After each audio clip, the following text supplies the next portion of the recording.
Hey family, welcome back to my video. Today we will see, what if Naruto was neglected son of Hades? Before we start, I would like to extend my sincere thanks to the original author of this story. Your generosity is greatly appreciated. Now enjoy the video. This is the story of a child, one whose destiny was ripped from him, yet against the very fates themselves, took it back. Naruto Uzumaki Namikaze was born on October 10th, a day that haunted not only him, but the people who lived in the village he unfortunately found himself residing within as well.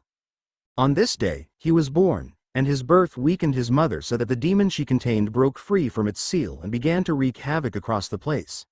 His father had fought off the demon, yet even with him doing so, there was so much damage done to the village as well as many lives being lost, which ended with his father's. The demon did not want to be sealed away once again like it was before and tried to kill the newborn baby so as to stop any attempts to reseal him. Yet the child's mother blocked the attack at the cost of her own life, and she died proclaiming her love for her newborn child being the last words that left her mouth. His father had sacrificed his own soul itself to summon up the god of death so as to form a seal that placed the demon into his son. His final words were to the previous leader of the village Hiruzen to make sure the village saw Naruto as a hero. But Hiruzen had no intention to heed his final words. Naruto's life from that moment on was nothing short of hell, as Hiruzen allowed the villager to hurt the child in retaliation to what the demon had done to their homes, as well as the countless people it had killed. Hiruzen allowed this to happen, so as to play the caring grandfather role and enforce the boy's loyalty to him as a weapon in the future. And his sickening plan might have worked, but there was a man, one whose entire family was killed by the demon, who had lost his mind and sought a means to eliminate the demon once and for all. He left the village the day after the attack and 6 years later he returned with an item that he acquired that would be the end of the boy. The item in question was a dagger of sinister design, but it was not merely an instrument to stab with, far from it. The very blade itself was cursed by powers beyond the understanding of many, and was in fact not even from their world if what the crazy salesman that sold the thing to him had said was true on the manor.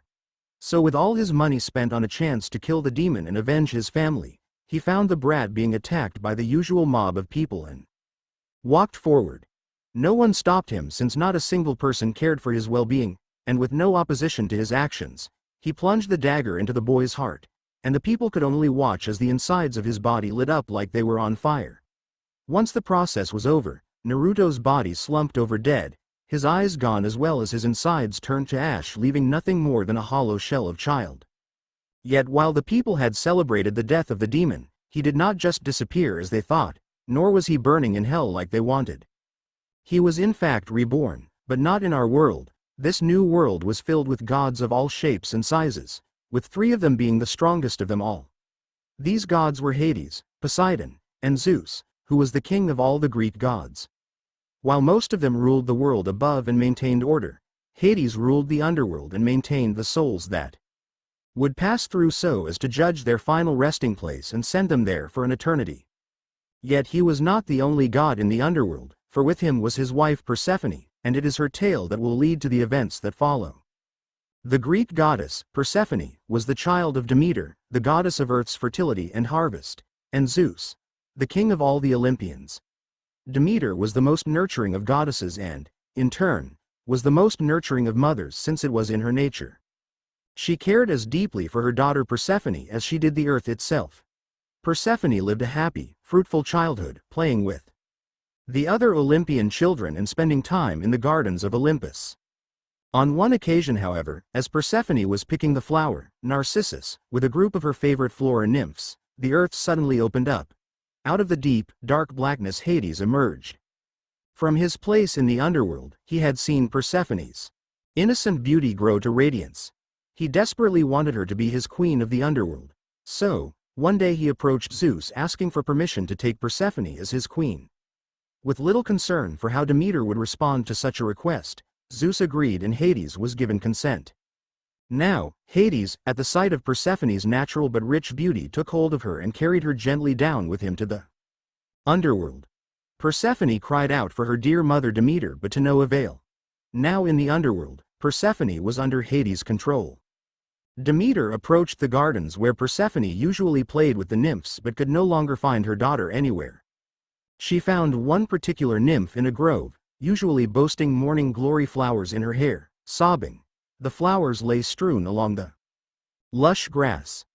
Demeter gently asked her where Persephone was.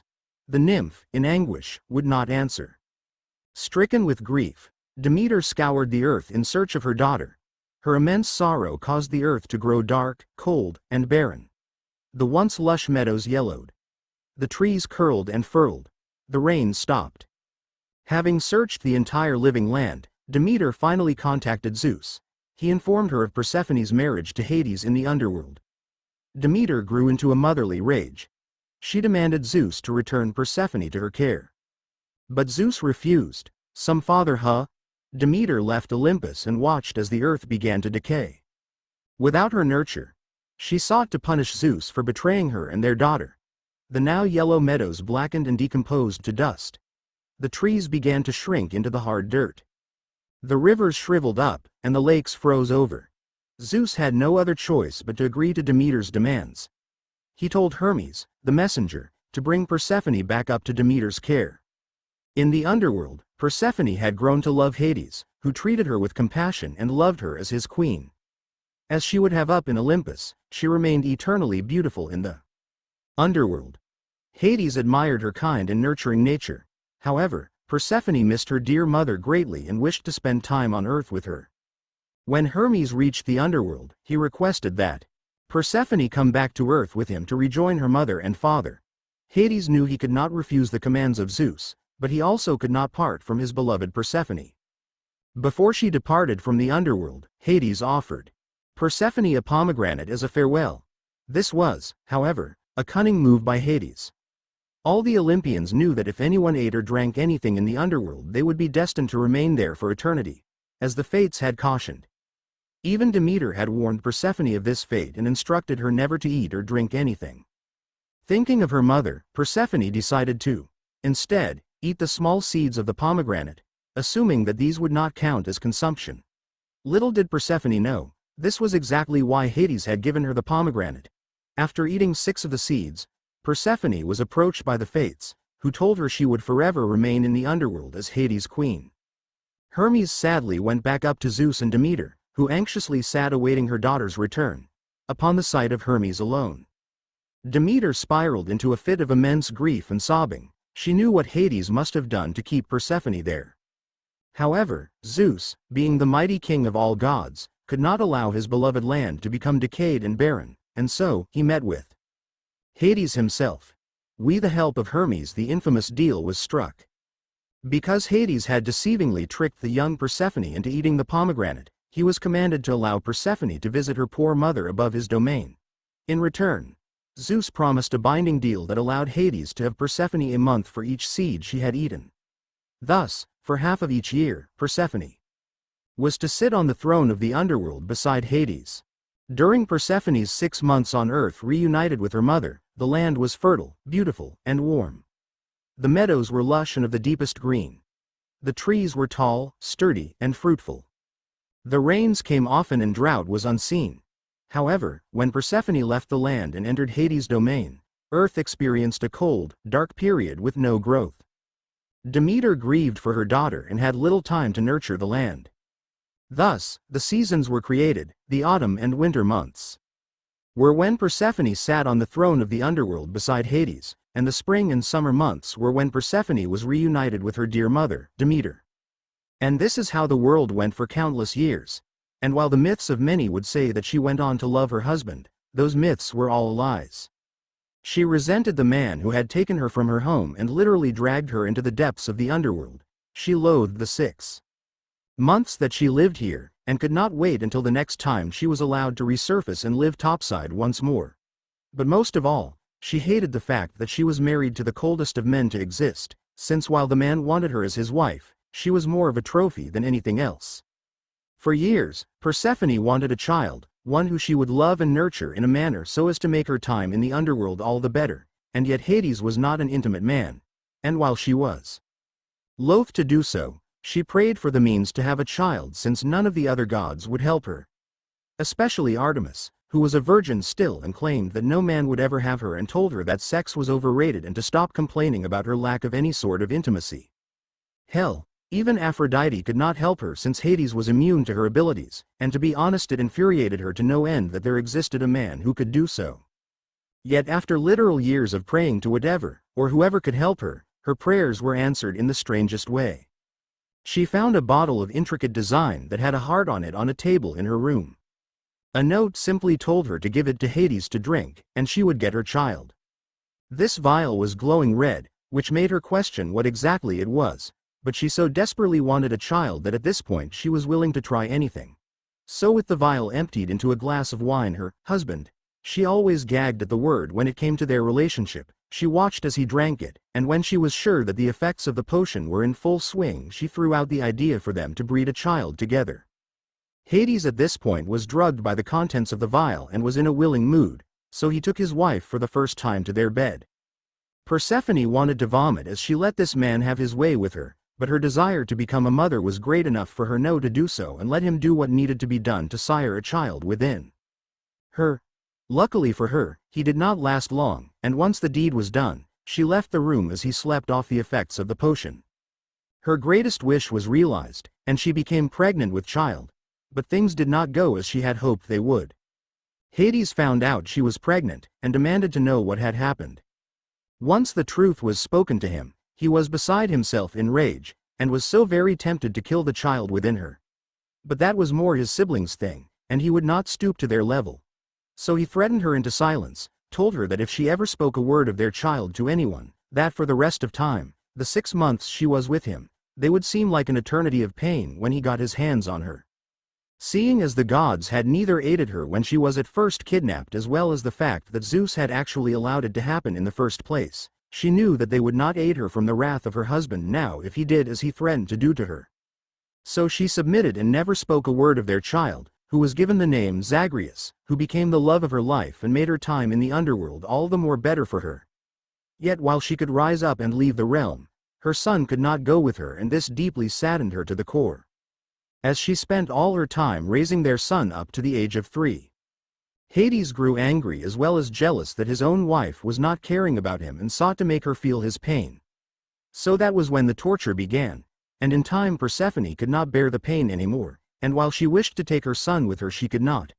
So while Hades slept, she escaped out of the underworld using a means that no one had ever found, not even him. The gods had no idea where she was since she was not amongst them, nor was she hidden away in any of the 4 realms of the underworld. But even though she was gone, time still went on and the world soon mainly forgot about her. But as this happened, Zagreus was raised to become strong. Even though Hades could not bear the sight of the boy most of the time, he refused to have a weak prodigy to his name, so he made the legendary warrior Achilles train him in the arts of war. He also lied to the boy and claimed that Nyx was his mother, and the boy believed them since he had no reason to doubt his father, as cold to him as he was. But in time, the boy learned the truth of his origins, that Nyx was not his mother. His mother was in fact Persephone, and it angered him so much to see that his father had lied to him, yet he harbored no ill will to Nyx, who had raised him right over the years. It was at that moment that he made his first attempt to try and escape the underworld itself to seek his mother, but it did not end well with him dying about 10 minutes later.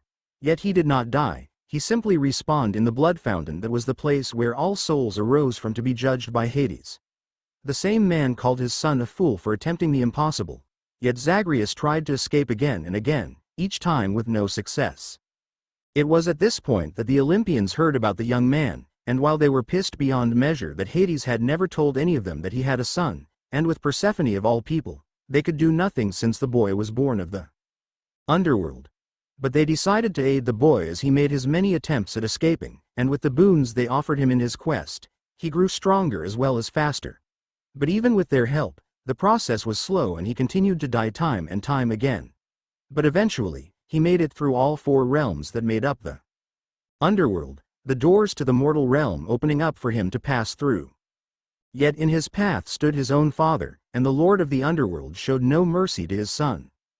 Zagreus lost to his father more times than he would care to count, but finally, Through sheer luck along with the right combination of boons gifted along with the proper choice in weapons, Hades lay slain, sinking into the depths such as he himself had done time and time again when he had failed to break free.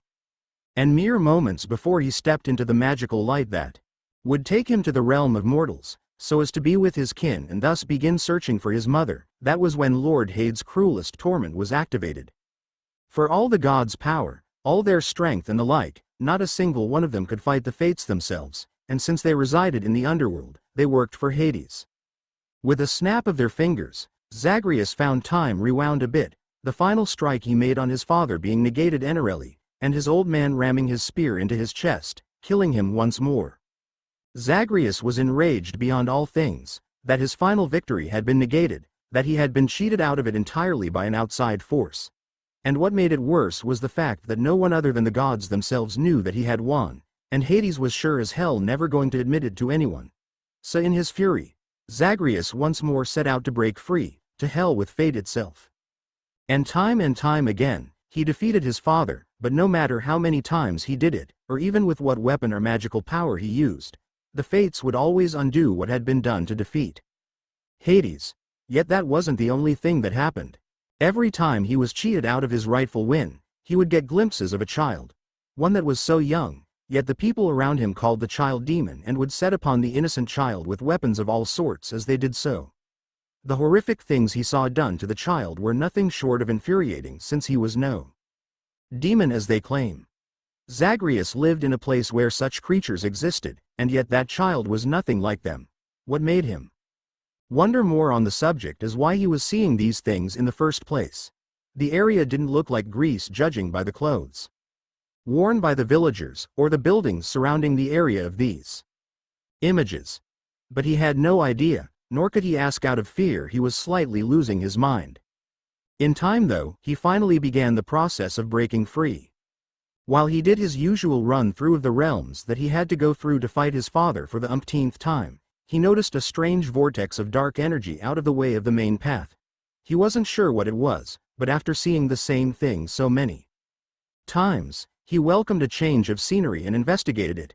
He got close to it, and the closer he got the louder a voice called out for him. So throwing all caution to the wind, he walked into it, and then he felt sharp pain as the vortex drained some of his health as it drew him down into the depths. There he found himself on a platform made of marble, yet everywhere else he looked, there was nothing. Just an empty void. Before him though was a boon, the things that the gods sent him in his attempts to break free, but this one was not from a god he knew. So once more throwing caution to the wind, he invoked it in the name of Hades, and out of the mark came a creature that defied description. It was neither good nor bad, and was simply in fact chaos incarnate. The being spoke to him in a strange mix of a feminine as well as masculine voice, offering him the strength to break free but only if he was strong enough to face the challenges of chaos itself. Seeing that just running up and fighting through the same enemies time after time wasn't enough, he was more than glad to go this route and accepted. He was thrown through multiple trials, each one more punishing than the last. But in the end, he survived although barely. For his troubles he was given a simple medallion, one of a unique nature that showed a fox with what appeared to be multiple tails, 9 if he was counting right. He had no idea as to what the medallion was for, but he took it nonetheless since he had nearly died through multiple trials to obtain it. So after dying once more, mainly due to the amount of health he lost in the trials of chaos, he finally made his way to the surface and fought his father once more and defeated him. And yet while the fates turned back time once more as they had done countless times, this time was different. The medallion that had been given to Zagreus shattered, the energy within it embedding itself into his person. He felt a massive surge of power as he took a hold of his father's weapon and yanked it out of his hand. Hades could only look at his own son in horror as he saw 9 tails appear behind him, each that pierced a different section of his body and ripped him apart. Zagreus yelled to the heavens in rage as well as joy that he had finally won, that the fates had finally failed to screw him over, but the moment the power diminished, he fell to his knees since the strain had been too much to take all at once like he had. He tried to make his way to the portal, to finally be free of this dark place, yet Hades arrived faster than he could weakly crawl to it and nearly grabbed the boy to drag him back to the underworld once again. Yet his hand was grabbed by none other than Zeus, who was joined by the other gods who had aided the young boy throughout his journey. They told him that the boy had earned his freedom, yet Hades was not one to be denied and nearly went into a rampage, yet before they could do anything else they were all engulfed in the same darkness that brought Zagreus to the void itself. Once more he found himself where he had met Chaos, who was there to greet the understandably confused gods, since none of them knew of this place. And from behind Chaos came Persephone, who immediately hugged her son with all the love she was able to muster, for it had been so long since she had seen him. She cried since she knew that this would be the last time they ever saw one another, and she was okay with what was going to happen. Chaos explained that there were many different worlds in existence. All had their own views, their own gods and religions, as well as government and the like. But in the end, the void connected them all. Since Chaos reigned in all worlds over time, it then placed its hand on Zagreus's head, and the boy fell to his knees as he was forced to remember his past life. The life he lived as a boy named Naruto Uzumaki. He saw the events leading up to his death and even his parents' sacrifice to save him in the hopes he would have a bright future. The problem was the old man had other plans and tried to mold him into a weapon for the village's use instead. And it was only because of the man who killed him that he was truly set free. The dagger he was killed with was made of a metal that was tainted with the energy of the void. So when Naruto was killed with that blade, his soul was sent to this realm, to float lifeless for an eternity. That is, until Chaos heard the prayers of Persephone, who so desperately wanted a child to call her own. Spirits did not usually dwell in this realm, and Chaos decided to aid the woman, not out of kindness, but to rid its realm of the anomaly that was Naruto.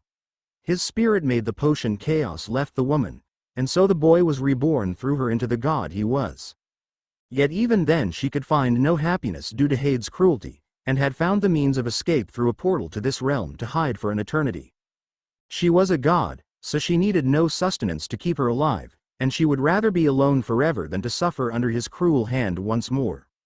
Yet Chaos did not want her here, and yet she persisted. Eventually it thought of a plan that would solve both their issues, since Zagreus was tied to another world, his destiny interwoven into the fate of that world over this one. It was the reason that he was able to overcome the fates, since he used his original power from his own world which the fates of this one had no means to overcome. So Persephone cried as she kissed her son on the head one final time, telling him that she loved him, and then stepped back.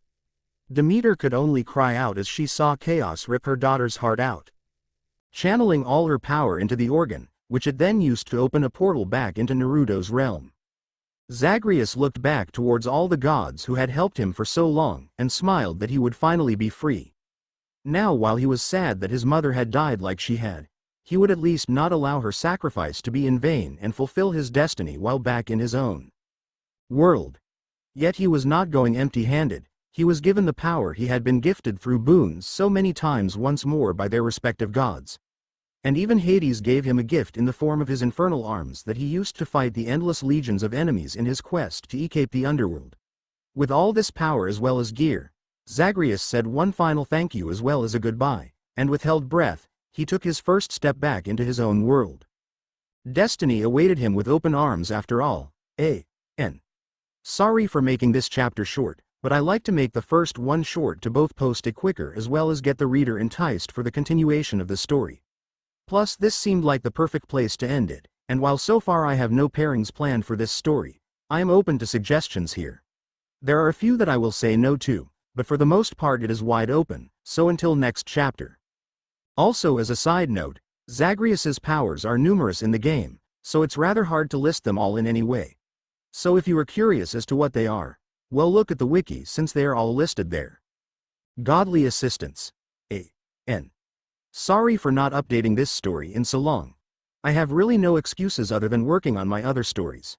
But the good news is that for the most part I'm out of ideas for newer stories, so that means I can only work on the ones I started instead of writing more. But I hope you like this chapter as well as stay safe and healthy out there. Zagreus stepped out of the portal he had gone through and found himself in the dead center of ruins. He looked behind him, but by the time he did, the portal he had come through was already gone, without any trace of it ever having been there to begin with.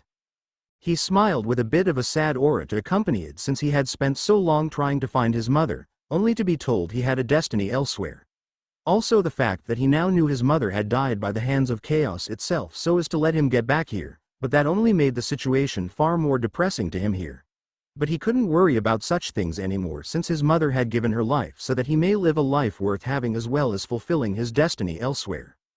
Before he went anywhere, he summoned up everything that he had in his inventory to see just what it was that he had with him. It was times like this that he was glad that he had magical means of carrying things so as to summon them when needed since it was convenient compared to lugging around so much constantly. Plus, given the sheer amount of stuff he had, it would have been impossible even for him to carry all at once, and he was a god of all things. This did make him wonder though, since he was a god in the other dimension, but was he one here? And if he were to die, just where would he end up, since he highly doubted death was the same here as it was there with the blood pool to rise out of so as to be judged. But those were questions he would get answered later when he had more information about the world. He saw that he had all his infernal arms, but that he already knew about. But the surprising thing was that the literal thousands of gems he had collected to pay for the underworld renovations were there as well in a large pile that would make the greediest of men salivate at the sheer amount seen. He had bought all the upgrades he could at the time and started to save them on the off chance there were more renovations he could do. Yet there never were, and he amassed a fortune apparently judging by the mountain of the things before him. Not to mention the several dozen flawless pure-cut diamonds he had as well to only increase his already massive wealth. He even had 3 containers of Titan's blood that he never got to use, which he honestly didn't know he even had. He also had the multiple trinkets that he had been gifted by pleasing the gods themselves with gifts of nectar. And the final things he had were 2 bottles of ambrosia. He chuckled since he had no idea what he was going to do with the ambrosia, since he was fairly sure no gods here had ever had it or even knew about it, so it wasn't like he could do as he did in the past and gain favor with it. But putting those thoughts aside, he stored all his items away since he had fully seen what he had to work with now. But as he put them all away, one final item was made known to him, which shocked him more than anything else he had on him. What he had was none other than a Daedalus hammer.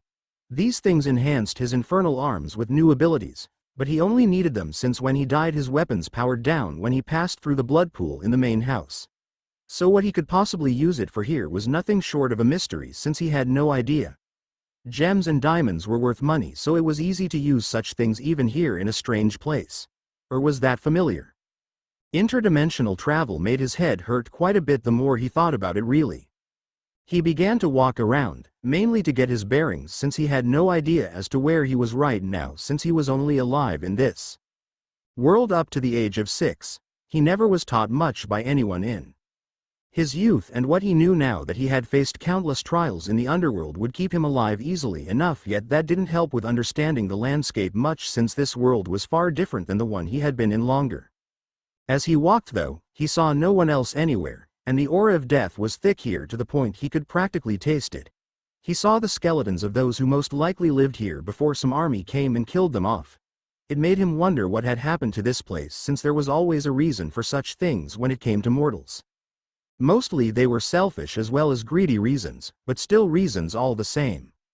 As he walked a bit further towards the outskirts, apparently towards where the leader of this place once lived himself, given by the size of the building, he felt a dark energy that he was all too familiar with. The aura of death incarnate. His father Hades reeked of the stuff as did Thanatos, so that would mean that the one who he sensed was this world's equivalent of Hades, or at the very least, its messenger of sorts like Thanatos was. Since he had nothing else to go on, and a fellow dweller of the afterlife might be a useful source of information, being that his was practically non-existent, he sought out where this aura was coming from. His curiosity brought him to a ruined shrine of sorts, one where he had to move quite a few chunks of rubble to even enter, and then even more while inside to get to where he was sensing the power from. Eventually he made it to whatever the source of the energy was from, and so he moved a few more pieces of rubble to find a mask of all things. He picked it up and held it in his hands and looked at it. He had to admit it was an intimidating mask. But then again, he had not only faced worse in the underworld countless times, but he had seen chaos in a physical form, and that was a bit too much for the eyes really, so this wasn't too bad in the broad scheme of things. Well, now that I have the thing literally in my hand, said Zagreus to himself, since there was no one else alive in this place to talk to, I wonder just what to do with it. Well, not sure if this will work, but might as well try. In the name of Hades I invoke your power. To be honest, he had not thought that doing what he did to call upon the powers of the various gods of his old world via boons would do anything here really. But his eyebrow raised in genuine surprise. When in a flash of dark light, which in itself was weird to observe, the Shinigami itself appeared before him. Yet he was facing the wrong direction for some reason, so he saw his cloaked back instead of a face.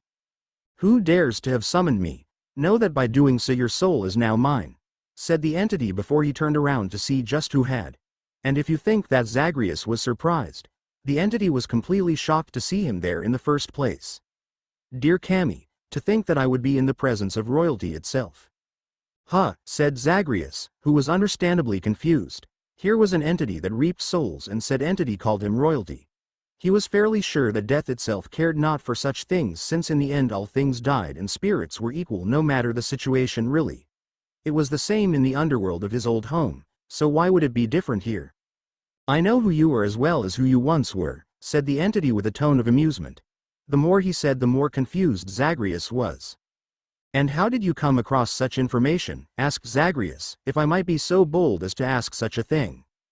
"Bold you say," said the entity with a laugh. "I have seen what you have done, boy, and your travels have made you far more powerful than I am.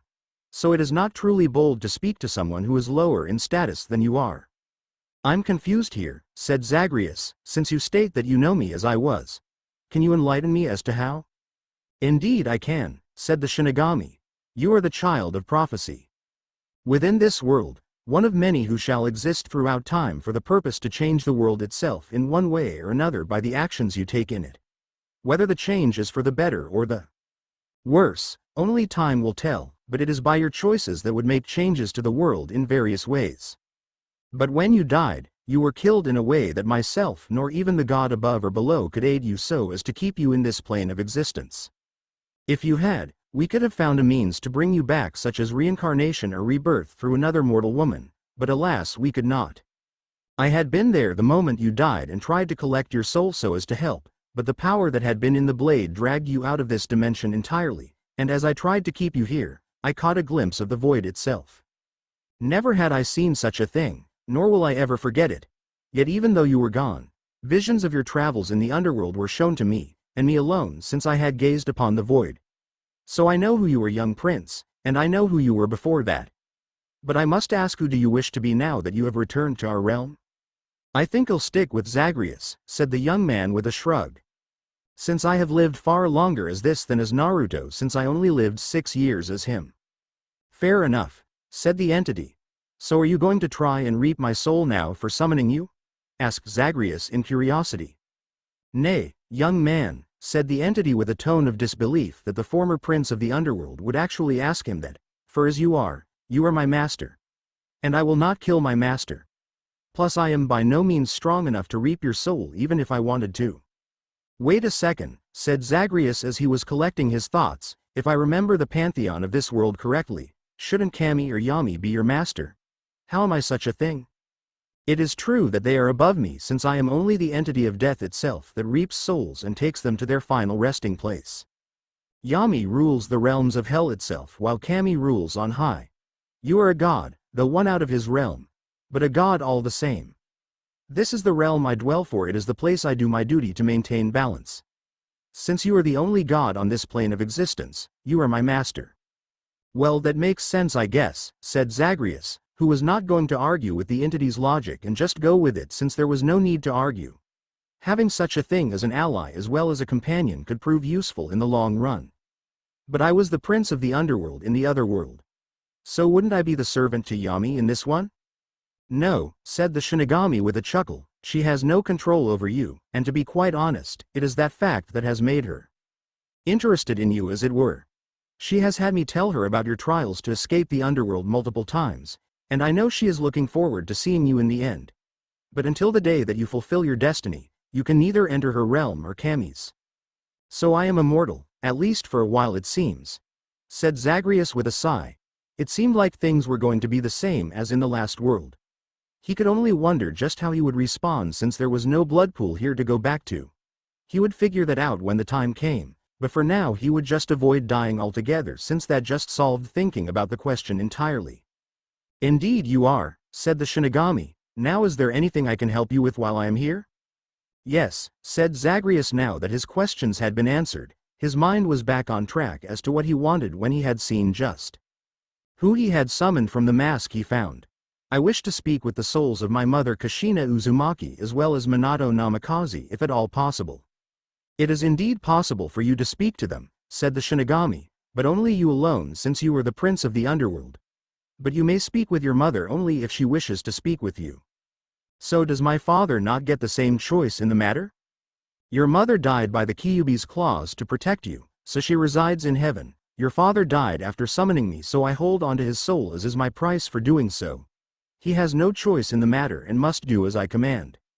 How horrible, said Zagreus in shock that his father had to suffer such a fate. And what made it worse was that he did it to protect him in his infancy, to grant him a life that the villagers saw fit to snuff out only 6 years later. The price had been too steep for such a thing in his mind. It reminded him of Orpheus, who was separated from his muse Eurydice for so long due to a deal that was made as well. Is there any way we could make a deal? A means for you to set him free of the binding contract you have with him? Hummed the Shinigami in thought, since in all the many eons he had existed never had someone ask such a thing. That was mainly due to the fact that summoning the entity meant certain death when it was done, but even then people summoned him to kill others only, never to free souls. Perhaps we could make a trade. Wait, said Zagreus in thought, couldn't I just order you to release him? You could, said the Shinigami with a groan, since he could actually do that if he so wished, but the trade I wish for you to make is something that will help you along your path to seek your destiny. And just what is my destiny? Asked Zagreus, who was still drawing a big blank when it came to thinking about the subject, since Chaos had been so damned vague about it. That is for you to find out, young prince, said the Shinigami, since it is something that only Kami and Yami know, and neither of them will tell you, since that is the way things work when it comes to the subject. Fair enough, said Zagreus, it seems like it is more about the journey than the destination, really. That it is, said the Shinigami as he held out his hand. Doing so caused a circular portal to open up on the ground, and out of it arose one Minato Namikaze, bound in chains and in tattered clothes with cuts and bruises all over his body to show he was in tremendous amounts of pain. For now, converse with the man you wished to speak to. I will speak more on our bargain once I return with your mother to converse with as well. And with those words, the Shinigami vanished. Who are you? Asked Minato weakly as he looked up and saw Zagreus standing there. Zagreus didn't really know how to act. Here was a father who sacrificed so much to keep him safe and was suffering for it, while Hades had been cold towards him most of, if not his entire life. Yet in the end, the tears began to fall as he pulled up Minato and hugged him hard, since he was family, one he had been denied twice over.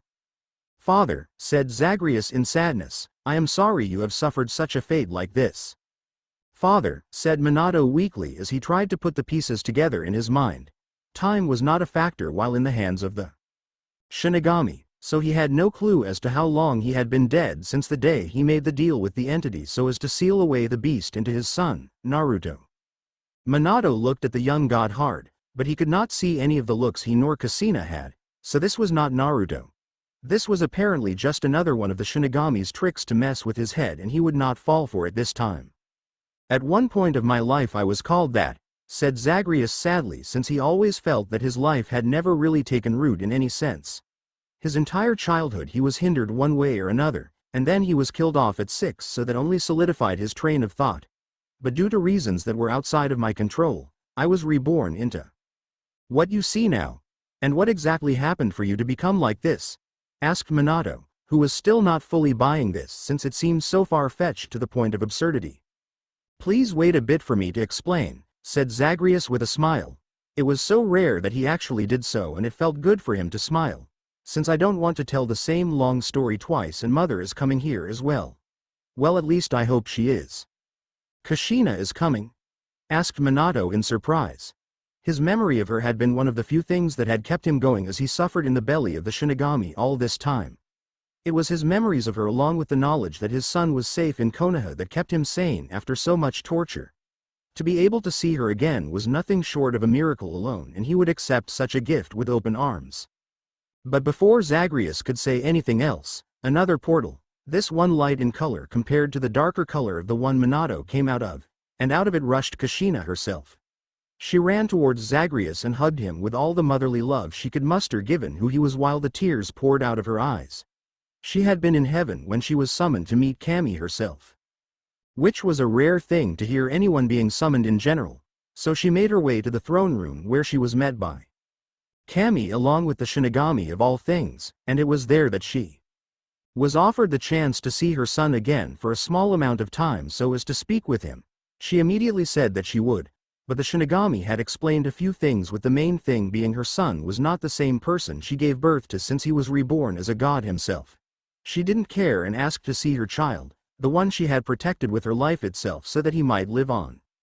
So now here she was, hugging him hard as he returned the gesture with as much love as he was receiving. Persephone had been the mother who birthed this form of him, but for reasons once more out of his control he never met her until the end, so he had so much son-like love to share with a mother figure, and Kushina was perfect for receiving it now. "My son," said Kushina as she stopped hugging him and took a step back so as to get a good look at him. The Shinigami had been correct in stating that he did not look anything like he had before. His hair was jet black, which neither she or her husband had, plus his eyes were mismatched colors of all things. It was as she noticed these things that she then saw Minato in the corner of her eye and was shocked to see the state he was in. She ran forward and hugged him as well, which he would have gladly returned, but his hands were bound behind him so it was impossible. "Mother. Father," said Zagreus simply since he had a lot to say and he was guessing not a whole lot of time to say it. "I am so glad to see you again, but I just wish it was under better circumstances than we currently find ourselves in right now." "What happened to you?" asked Minato, who now believed Zagreus's claim of being his son. A mother knows their child well, and if Kushina was here and weeping at the reunion between mother and son then he would accept this as fact. So Zagreus found a stone close by, which was large, and easily pushed it over so as to sit on it. He offered his mother one, but she passed. She was just surprised that he had such strength to easily move something so heavy, and with one hand no less. Once he was comfortable, he told them the tale of what he had suffered in not only this life, but his rebirth into what he was now. And he did not skimp on the details since he wanted them to know the truth of what had befallen their son. As he had finished telling them what he had done and ended with how he had returned here, he saw two distinctively different looks on their faces. For Kushina, it was a mixture of praise as well as sadness. She looked like this since she was proud of her son fighting against what seemed impossible time and time again to finally break free and challenged fate itself to do so. But the sadness was over the fact that Naruto had lost two mothers, each of them sacrificing themselves so that he could live on and fulfill his destiny. She could only hope that Persephone found some sort of peace in the end, and silently thanked her for looking after her child as well as blessing him with new life when his own had been so harshly taken by idiots. Minato's face was filled with nothing more than utter fury. And Zagreus could easily tell why that was the case. The man had sacrificed his life to protect the village from the Kyuubi. He had used his own son to seal the demon into so that the boy would become someone great, and even his last words to Hiruzen had been to make the people of Konoha see Naruto as a hero. Yet the old man had done the exact opposite. He had made the boy seen as a monster and attempted to manipulate his child into a weapon for the village to use, one with no say in his own life. This infuriated him to no end that he had literally died for nothing since in 6 years, his son had not lived once since the people had kept him down through torture and harassment of an inhuman nature. If Minato had known this was the way things would have ended up, he would have simply left the village with his wife and child and left the village to their fate while he sought out another means to seal the demon away and then taken the time to train his son in its use to make him a great shinobi, one who surpassed even his old man in time. He could not believe that the people he once called his friends had all forsaken his son like that, but now his son was not only back, but a god of all things, so they would not easily kill him again like they had the first time. But as his story came to a close, 2 portals opened up, and with them doing so, both his parents heard the call to return to their resting place once more. Kushina hugged her son one last time before she told him she not only loved him, but was proud of what he had accomplished and would watch as he continued to make her proud from above. She then went back through the portal and it closed behind her. Minato began to sink into his own, and he repeated the words his wife had said to their son, sans the looking down part, since he had no means to observe the world where he was returning to. Naruto told his father that he would break him free of his prison, but Minato simply laughed and told him not to worry about it. Zagreus had laughed as well and told him tough shit. He didn't listen to his father Hades when he was told to stop trying to escape the underworld, so what made him think that he would listen to Minato when he said not to worry about him? Minato had simply smiled as he fully sank into the portal he was getting sucked into, all the while the memories of himself in his teen years came back to him. He was a rebel like his son clearly was, and it seemed that even being reborn into a god had not changed that trait he had gotten that from his father. "Did you enjoy your reunion with your family?" asked the Shinigami as he appeared once more now that both Minato and Kushina were gone. He had disappeared so as to give them privacy to talk. "Indeed I did," said Zagreus as he stood up and prepared to head out. One could not simply achieve their destiny if they sat on a rock all day. Not everyone was cursed like Atlas was by staying in place all day and night. "But before I head out, what exactly do I need to do to free my father of his chains?" "Oh yes," said the Shinigami, who had almost forgotten about that. "Had I ask is for you to end the life of someone who has cheated death far too many times to the point it makes a mockery of the concept itself." "Fair enough," said Zagreus. "You are sending an immortal after another immortal. Wonder how this will play out in the end." "The man whose soul I seek is not immortal," said the Shinigami. "He is a parasite that transfers his soul from one body to the next to avoid death. But seeing that his methods are unnatural, he has to change them once every few years since they began to degrade quickly at that point. He seeks immortality given he knows that upon death I will make his afterlife pure agony, the likes he could never fully grasp." "Does this man have a name?" asked Zagreus, "since you described why you hate the man, but never mentioned a name." "My apologies," said the Shinigami, since he had been right to say that. "Sorry about that. It just infuriates me to talk about him. His name is Orochimaru. Kill him, and I will set your father free of his chains." The Shinigami then held out his hand to shake Zagreus's with. Zagreus saw this and simply shook it since the terms were easy enough to understand without there being an ulterior motive or the like. The entity simply wanted someone to die that should have died a long time ago. "Deal," said Zagreus as they stopped shaking, "but before you go, is there any way for a change of clothes or the like? What I am wearing right now is strange to this land and would make me stand out like snow in Tartarus." "As luck would have it," said the Shinigami with a smile, which did not look friendly at all given his skeletal appearance and all, "I happen to have just the thing. While you were talking with your parents, I was summoned by Yami herself, who wanted to know that you were here. She wanted you to have this as a gift." He then pulled out a jet black cloak and held it out for him to take. Zagreus took it and felt power woven into every stitch that had been put into this thing. He put it on and saw that it was a perfect fit for him, which was a bit unsettling given how someone knew his measurements. Was strange. But it also came with a hood that once placed over his head covered his face in darkness so one could only see his mix-matched eyes. "I am amazed at the craftsmanship that went into this cloak," said Zagreus, "and I just wish I had something just as good to give to her in return." It was then that he remembered the bottles of ambrosia he had on him. He had given them to the gods of his old world for gifts and favors, so why not do the same here?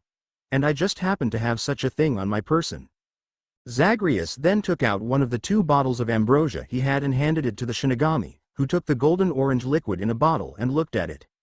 "This was the food of the gods in the other world called ambrosia," said Zagreus, "and it tastes heavenly. Give this to Yami with my thanks." "Will do," said the Shinigami with a smirk as he had a feeling he knew where this was all going to head. Yami had been essentially obsessing over Zagreus for years now, all but demanding any and all updates on his story the Shinigami saw through his visions. The woman acted like an obsessed schoolgirl at times since she was just too into the young man. She had personally began weaving the cloak she had gifted him years ago and had torn it apart in anger time and time again in a fit of rage from a combination of Zagreus failing to break free of the underworld as well as when she deemed the cloak not good enough for her Zagreus. To know that the young man not only accepted the gift she spent so long making as well as loving it, but giving a gift back to her, which no mortal had ever given to her in the history of mankind, would only make the obsession worse. But Zagreus was out of her reach for the time being since he was still the child of prophecy and not even the gods could alter it lest they disturb the balance of the universe itself by doing so. So with the gift he had given him to give her, he left just as he arrived, silently. So Zagreus looked around and wondered just what direction he should head out towards since he had no idea as to even where he was right now. But as if the gods knew of his plight, which honestly they probably did, a rolled-up scroll appeared in thin air before him. He grabbed it and opened it up to see a map with a dot showing his current location in the world. Zagreus smiled since this would come in handy and then stored it for later since he now had a sense of direction and began to walk towards the water. Usually one would stop at the water itself and find a means to cross it like a boat or something like that, but Zagreus just kept walking on top of the water towards the next island over he saw was on the map. Destiny awaited after all. Meanwhile, Konoha had changed in the years that Naruto had been gone, and it was not for the better in the slightest. Things were far darker than they should be, but the one in charge of the village, both the old one along with the newest leader, did not see things like that, for he saw the village going in the way he always thought it should go. The village had gone downhill since events that would have happened that would have greatly benefited the village had not happened, and the reason for that was simple. The one who made the events happen had been killed when his destiny had yet to even begin. Without Naruto to aid them on the mission towards Wave, Kakashi and his squad had been successful in defeating Haku as well as Zabuza, yet they were too weak to fight off the men Gato had hired to eliminate them in Tazuna. And since Naruto had not been there to speak words of encouragement to Inari, he hadn't riled the people up to defend their home since he as well as his mother had to flee from their home when Gato sent men after them as leverage. So seeing that they had failed their mission, Squad 7 had fled the village, leaving Tazuna to the mercy of Gato, who executed the man as he had killed another 1 year ago in front of everyone to show just what happened to those who opposed his rule. The people since then had lost all hope of ever being free of the greedy man and were very near death, as they were now with no funds to even afford the simplest of essentials such as food. So with the country on the verge of collapse, they did not make any trade agreements with Konoha that could have been a boost in their economy. Speaking of situations that could have let the village prosper economically, Koyuki, the rightful ruler of Spring, had nearly lost her life when her uncle had paid Konoha to bring her to him under the pretense of protecting her. The only reason she lived to see the current day was that the shinobi that were sent to protect her had been given a secret mission to squeeze as much technology as they could out of the deal with Snow Country in return for helping the man stay on the throne that was not his. But when they learned that he planned to use the Konoha shinobi as scapegoats after murdering his niece, they got into a fight, one that they did not win since those from Snow Country had the advantage. Koyuki escaped in the turmoil, and with the aid of a fisherman who was loyal to her father, she escaped under cover of night to a safer location. Since then she has been hiding one place after another, which is hard to do when you are a famous actress. These were just a couple of the many events that would have helped to prosper Konoha, but with Naruto dead, events did not play out as they should have, with him inspiring many to rise to the challenge. And now the village was recovering from a failed, or semi-failed, invasion. The forces of Suna had allied with the newly formed village of Sound and attacked the village during the Chunin exams, and for the most part they lost in the end since Konoha still stood. But the one who prospered in the end was a man known as Danzo, since he had been secretly funneling information to a certain individual so they would successfully infiltrate the village at least long enough to eliminate the current Hokage Hiruzen. And his plan had worked, with Hiruzen being killed by his former student Orochimaru. Hiruzen had tried to summon the Shinigami in a vain attempt to take Orochimaru with him in the end, but for some reason the entity did not come when summoned. He had done the hand signs right and even did them multiple times, but the entity still refused to show itself. So in the end, Hiruzen died by the hands of his student, and then said student was cornered and barely escaped the village with his own life. So with the position of Hokage left vacant once more, the fire daimyo himself had arrived to appoint a new one to take charge. Jiraiya, another former student of Hiruzen, had been there and knew that Danzo would try and appoint himself one way or another, so he offered another choice entirely. He suggested the last of the Sannin, the group he was a part of, Tsunade. The fire daimyo listened to his suggestion, and asked that Jiraiya seek her out to offer her the position. Jiraiya had eventually found her, yet things did not go as he expected. She had flat out stated she would not return to the village since there was nothing there for her anymore. Jiraiya had asked repeatedly, even going so far as to beg on his knees for her to take the job, but still she refused. He told her that if she didn't take it, then Danzo would more than likely get the job and he would ruin the village. Tsunade had simply glared as she heard this and told him the village was already ruined when the higher-ups in their so-called wisdom erased the history of the Uzumaki from their books. She refused to protect a village that saw her family like they were nothing, to the point of completely forgetting them like that. So in her mind, the village was well beyond ruined already. So since at this point she was done with Jiraiya's constant begging for her to take a job she never would, she kicked him hard enough to the point he was flung out of the town itself. By the time he came back, she was gone along with Shizune and her pet pig. When Jiraiya came back to deliver his report on the failed mission, he knew deep in his mind that his sensei would have been less than pleased with how things were turning out right now. To make matters worse, the Fire Daimyo was not pleased to hear that the candidate of becoming Hokage not only refused the title, but chose to straight up abandon Konoha over some past history he wasn't aware of. It was at this point in time, Danzo finally saw his moment to manipulate things further with his hidden Sharingan eye, the one he had implanted years back, and used its power to influence the Daimyo to make him the new Hokage, much to Jiraiya's horror along with the rest of the clan heads in the room when it happened.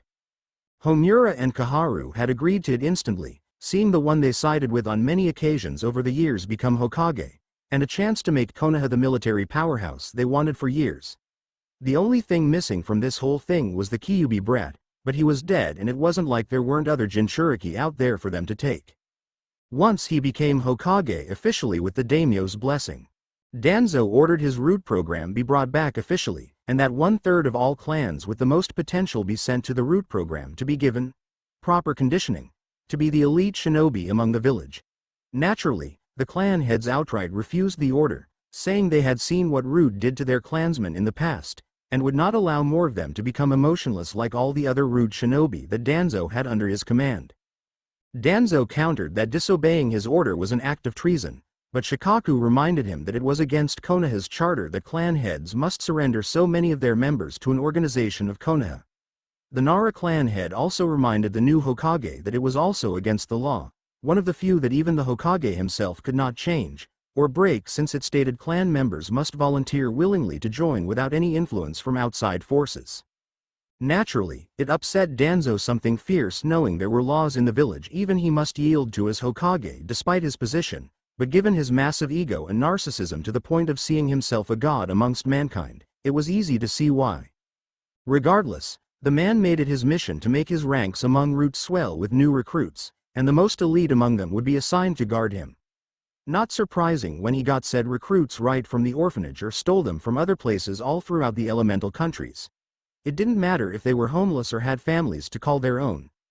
In Danzo's eyes, if you were taken, then you belonged to Root, and thus belonged to him. As for his own position as Hokage, the man made it quite clear that his authority as Hokage was absolute when decisions were made for the good of Konoha, and the civilian council easily caved while the shinobi council were already behind him 100%. And while his methods were inhumane even by shinobi standards, it was working in the long run, and that only made it worse. This was the state of the once great village of Konoha, a thriving village that no longer shone as it did in the past. Wave. Zagreus had finally found footing on the island country of Wave, which was the island he saw on the map. He wondered how the people here were doing, and he wondered how being an island country worked out for them, since in his mind it didn't make sense. Since you needed supplies and being on an island made that more difficult. Even with boats, the supplies were limited and they could succumb to the elements of nature and be lost in a storm, so it seemed like a bad idea when laid out like that. But he need not worry about the lives or choices made by other people, since it was their life to do with as they pleased. He walked a bit inland before his vision flashed for a second. What he saw was a group off in the distance next to what he assumed to be the construction site of a bridge. Out of everyone in the group, the only one he could recognize somewhat was what he assumed was an older version of himself if he had been allowed to grow up instead of being killed. Apparently what he was seeing was what would have happened if he had not perished when he did, and he saw a brief glimpse of another larger group showing up, but ultimately being killed by one man alone before he succumbed to his injuries and died. Zagreus had no idea why he was being shown such visions now, but he was going to guess that it played a part in his destiny of all things. Seeing that he was not here to do as his vision showed, he wondered how history had been altered, and knowing that messing with prophecy has drastic consequences, he began to worry a bit. So he resumed walking towards the town, and what he saw was utterly devastating to say the least. There were so many houses in major disrepair with the people themselves looking no better. They were starving in the streets with mothers holding their children closely to give them any sort of comfort whatsoever. And there were quite a few of them who were openly whoring themselves out to the men who Zagreus could easily see were in charge, as well as the reason behind this situation. They resembled the large group of men he had seen in his vision, but he did not see the short man with glasses who had led them. Zagreus walked through the streets with the people seeing him doing so and begging for just about anything he could spare. He would have offered any of the gems in his possession, but given their state of starvation they wouldn't be able to keep them, since the people who put them into this situation would just rob them and not care about their well-being in the slightest. Zagreus grew infuriated that human beings could do such a thing to others, and his rage grew as he saw the men walking around and hurting the poor people of this land with no one to stop them. But before he could take action of any sort, he heard as a man was screaming in pain behind him. He turned around and saw as the same man was silenced when an arrow pierced his head. He looked up, as did many others, to see a young boy, most likely no more than 10 at the most, cocking an arrow in his bow before he let it go. The arrow soared through the arrow and struck true so that another man fell. This went on for a bit before the gangsters got wise and began to use the villagers as human shields. The boy, who was obviously doing this in a desperate attempt to save his home from these people, could not do anything else, and one of the gangsters demanded he come down or else they would start killing people in front of him. The young man, in fear of them actually doing it, hopped off the roof he was on and threw his bow and quiver away from his person in surrender. The closest gangster smirked as he did and moved to deal with the boy personally. Zagreus saw the glint of a dagger and knew that he planned to kill the boy where he stood. Zagreus would not allow that to happen though, so he summoned up his trusty Stygian blade and cut the man's head clean off with a single swing. This had shocked just about everyone who saw this, since no one here had expected anyone to fight for them like this. True, the boy had, but he was a citizen of their village, so he was protecting his home as he did. This was a stranger, one who had no reason to aid them and had made a powerful enemy with that one swipe of his blade. "It makes me sick to my stomach to see human beings do this sort of thing to others," said Zagreus as he slung his blade across his shoulder. "You waste your gift of life itself to make others miserable for your own selfish desires." "Just who the fuck are you?" demanded one of the gangsters who was still holding onto hostage. "Someone far beyond your understanding," said Zagreus with a smirk. It was true given just who he was. He then took a step closer towards the men, but he then had to hold his hand out since the boy had picked up the dagger dropped from the now decapitated man, and was going to rush in blindly in a fit of youthful rage. "Remain here, child. No need to risk your life so easily like this. I don't know who you are or what you are thinking you can do," said the same man as before as he held a knife to the woman who he was holding hostage's throat. "But take one step and I will slice her open." "Mortals," sighed Zagreus with a shake of his head, "you truly believe that you know everything." He then flipped his Stygian blade through the air and then caught it by the blade itself instead of the handle.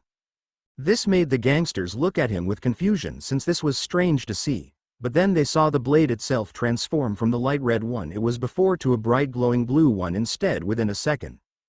This was Excalibur, and Zagreus then threw it hard at an angle, but he wasn't aiming at anyone in particular, but the ground next to them.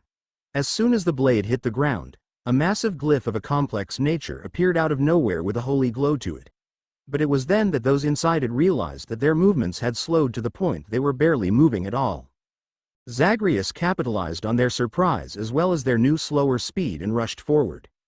The glyph did not affect him as it did anyone else, so he moved normally, which was still faster than humanly possible. Within seconds, he had thrown the men away from the hostages they had used in a vain attempt to stop their own deaths, and once they were now no longer holding them, but were now in fact among the other gangsters who had not done as they did. Zagreus smirked. He then pulled out his bow, called upon the name of Hera herself to add the effects of a god's boon into the tip of the arrow he had cocked, and then let it loose. The men had no time to react to his actions, and while there was only one arrow he had used which pierced the head of the man in the dead center of their group, they had no idea as to what would happen next. The arrow was explosive, but with the added element of the freezing cold winter granted to him by his grandmother, Demeter herself. So the men died, frozen in place with the looks of shock and horror forever frozen on their chilled corpses. And as the people all weakly cheered for their newfound hero, none of them noticed that one of the gangsters, the smartest of the bunch really in the broad scheme of things, had seen what happened and quietly made his way out of town so as to report this to his boss. No one noticed, save one person, and Zagreus could only smirk as he saw the man do just what he expected him to do. A.N. I hope you enjoyed this second chapter of the story, which I enjoyed writing.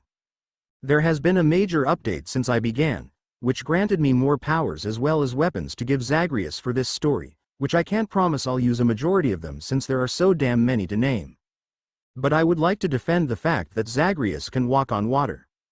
In the second area known as Asphodel, the place is covered in lava all over the place.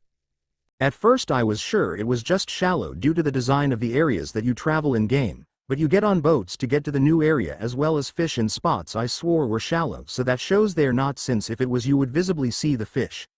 Plus there is the region boss known as the bone hydra that is submerged in the liquid, and you can walk beside it. It hurts you, being lava and all, but the fact you can still walk on it means he has the ability to walk on liquids. So I am just going to run with it, until next chapter. Fate rewritten. Soon after Zagreus had aided the young man who had been brave enough to defend his home against the tyrants who were in charge, the rest of the people had surrounded him in gratitude, since to see someone aid them in any manner was a godsend in their lives. But soon enough, their desire for any further sort of aid was voiced loudly so he could hear their plight. They ranged from any form of nourishment to money. The women who had been whoring themselves out before his arrival were offering their services if he was willing to pay for it. Zagreus had no attraction to the latter, but he did wish to aid the people. While he would have provided them with the food they desperately needed, he did not have such a thing on his person. All he had were weapons as well as countless gems and diamonds in his possession. That alone could not feed them. It was like the story of King Midas all over again, with the vast riches but no food. I am sorry to say that I am sorely without any sort of food to give you, said Zagreus with a shake of his head. He heard the groans of disappointment since the people were so desperately hoping he had something to give them, and a majority of them left the immediate area since he did not have what they wanted right now. Who are you? Asked the kid whose life he had saved when the gangster had attempted to gut him with a hidden knife. Proper manners are for one to introduce themselves before asking the name of another, said Zagreus with a smirk. My name is Inari, said the now named kid, who had not lost the attitude. Now who the hell are you? My name is Zagreus, said Zagreus. Why are you here? Asked Inari. Honestly, said Zagreus in thought, I happened upon this island country since it was along the way as I was traveling across the water. Wait, asked one of the men in the group, you have a boat? I am sorry to say I do not. Then how did you get here by water? I simply walked, said Zagreus in all seriousness, since that was exactly what he had done. He wasn't going to lie about it since it wasn't that big of a deal in his mind. Are you a shinobi? Asked Inari with a quizzical look on his face. No, said Zagreus simply, I am not a shinobi as you have assumed. I am just a prince to a kingdom I have lost the means to return to. You are a prince? Asked Inari, but Zagreus could hear his tone of voice clearly stating that he was not believing him on that matter. I was, said Zagreus, but since I have been sent away from my home, I can't really claim such a thing anymore now that I say it out loud. And just where did you come from? You wouldn't believe me if I told you, kid, said Zagreus with a smirk, since he was 100% sure of that fact. Try me, said Inari, who wanted to hear what this man had to say. At most to learn more about the man who had saved his life, but at worst to at least hear a good story. So Zagreus chuckled as he told them the stories of the Greek gods he had called family back in the other dimension. And like he thought, no one believed him as he said it, but while he was busy telling them all this, the one man who had fled while his companions were killed had made it back to Gado's mansion. He told them what he had observed, and it made Gado angry that someone had dared to kill his men. He had spent so long getting the people to this point, and he would not allow all his hard work go to waste because of some outsider. Now what made this whole thing bad was the fact that the intruder to their land was obviously more powerful than his normal goons, but luckily for him he had a few shinobi in his service. What no one other than he as well as his business partner were aware of was the fact that Gado was in business with Danzo. Gado basically promised all the children of this island country, which was a massive boost in numbers for Danzo's root forces, but he was doing it in a way that seemed like they died of something else. Instead of being abducted all at once. Danzo liked the plan, and as things were it would come to fruition in a matter of a month at most the way things were now. Then when he got the promised children, Gato would do business with Danzo's village for resources, and in return for this, Danzo offered him protection via a few elite root shinobi like right now. So Gato called the half-dozen shinobi he had and told them to eliminate the threat to his control on the island. They had been given the orders by Danzo to do as Gato said, so they did as ordered. And by the time Gato had given the order, Zagreus had just finished his own tales to the people. So you are honestly going to say that there are more than the two gods Kami and Yami where you come from? Stated Inari in a tone of voice that basically said he had not believed a word of it. Yes, said Zagreus simply since there was really nothing else he could say. And you are then going to go further and say you are the son of one of these gods, said Inari, still with the same tone as before, but not just any god, but the god of the underworld as well, making you a god yourself. That about sums it up, said Zagreus with a laugh, and I know by your tone of voice you don't believe me. And I will remind you that I told you that you wouldn't believe me before I started. Now I am sorry that I asked, said Inari with a sigh. Well, in the end, said Zagreus as he stood up and dusted himself off a bit, whether you believe me or not on my origins, simply know I am here to help you. That is all you have to believe in. But if I was you, I would get inside right now for your own safety. Why? Asked Inari in a confused tone. Because we are about to have company, said Zagreus, and since I have shown I am more than a match for a small group of bandits, the one in charge will either send stronger people or just more of the same in the hopes that their greater numbers will make a difference. The people who had been listening to his story all agreed that hiding was probably for the best right now, so they did just that. Within a minute, the streets were clear with the only person standing there being Zagreus himself. But like he said, he was not alone for long since the half-dozen root shinobi had made themselves known to him by appearing. You are trespassing on private property, said the apparent leader of this group as they readied their various weapons, and the sentence is death.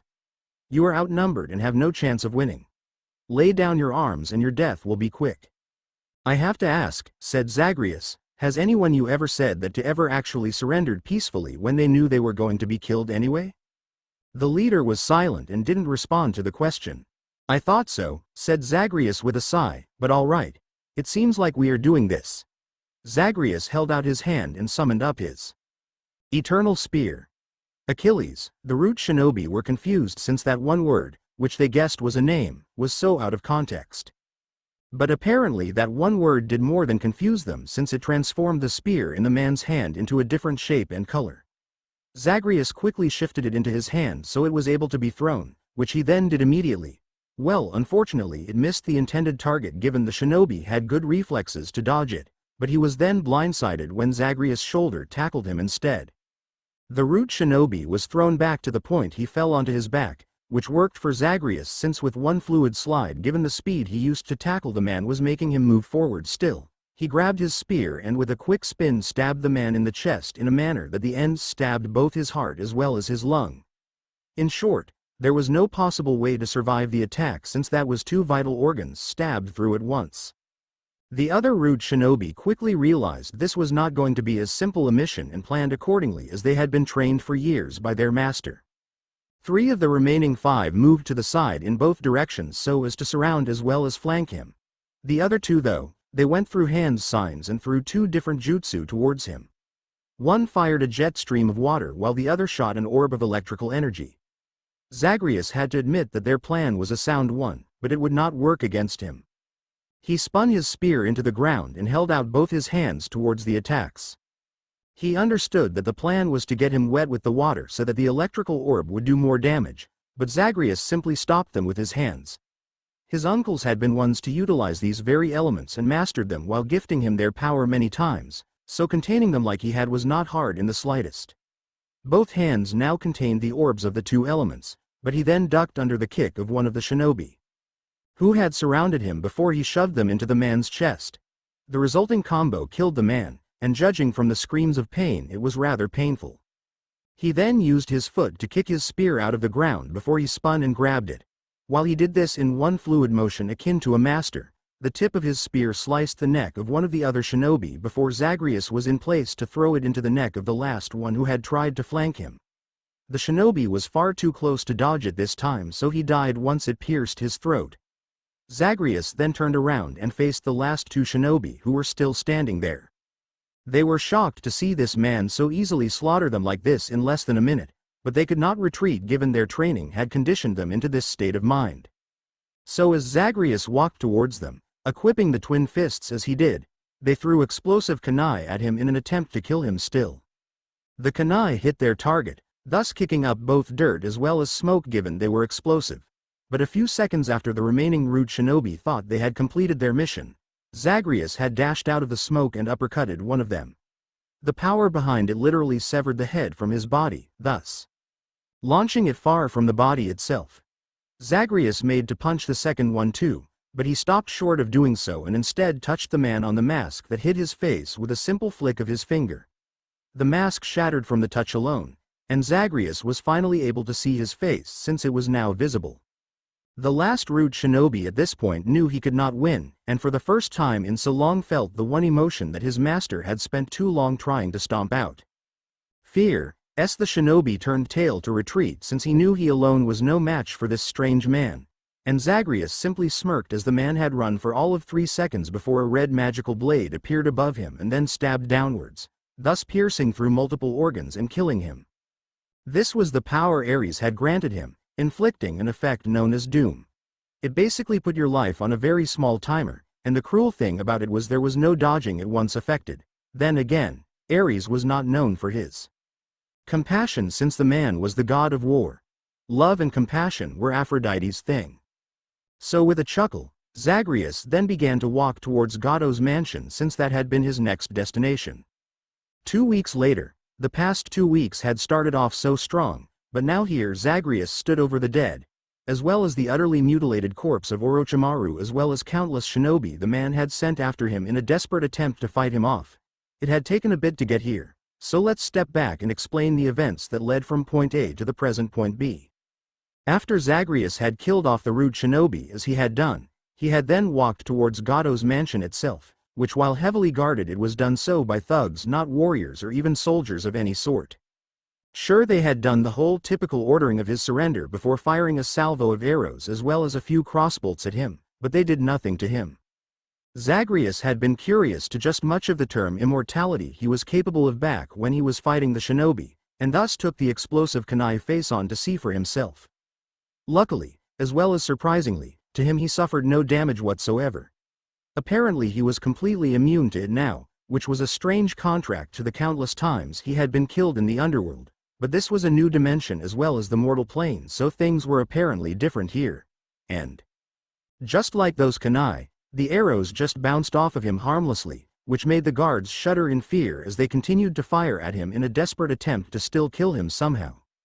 In the end, Zagreus grew tired of this since it was not going to work no matter how many arrows they used, but they were just too stubborn to understand that apparently. So with a simple outstretched hand towards the sky, which then darkened with heavy clouds, he called upon Zeus's name, and just like that, within a matter of second, the entire small army of guards were each struck by lightning, dying from the result of it. He then punched the gates off their hinges and continued further into the mansion. Sure he was attacked by the men still in the mansion itself, but they did no better than any of the others sent to attack him.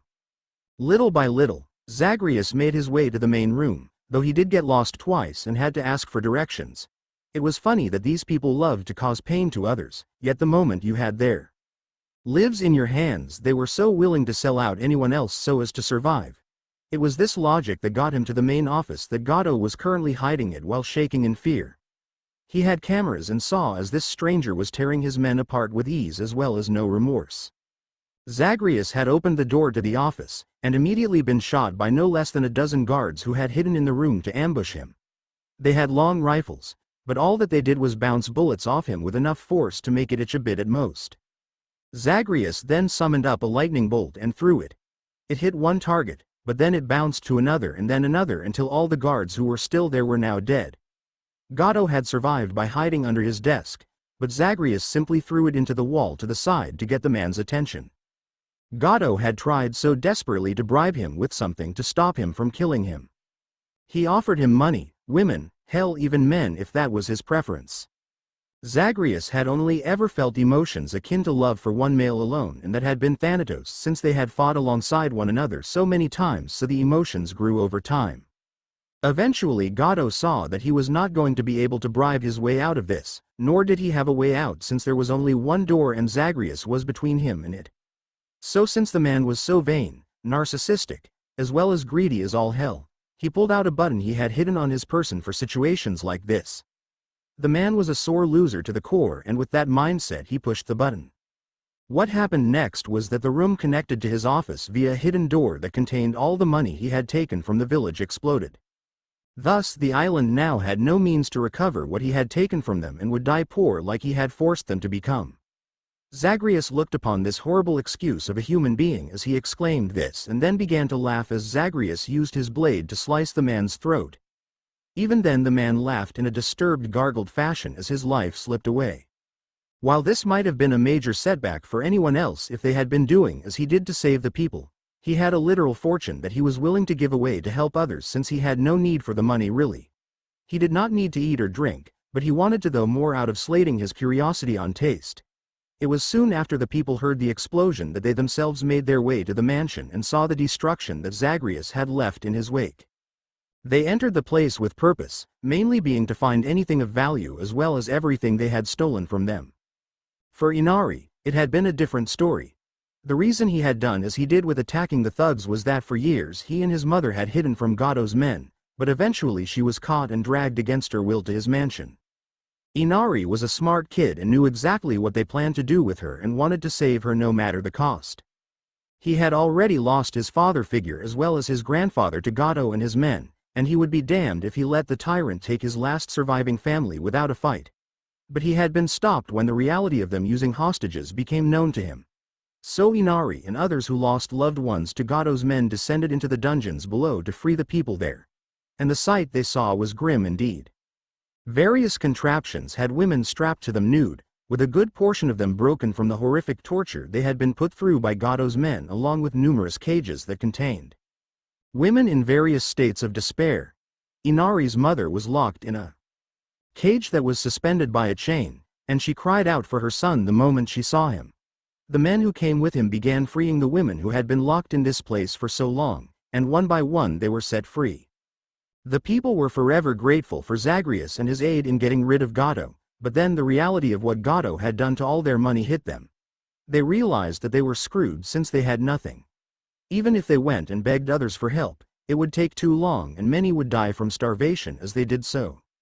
Zagreus once more proved helpful as he found a large sack and filled it with the gems he had collected in the underworld. Once filled, he told the people to sell them so the money would help them recover from their losses. Once more the people cheered for him and then went to raid the pantry of Gato. There they found vast amounts of food, but then again he had been feeding not only himself but a small army as well, so it made sense that he stored away enough to do so.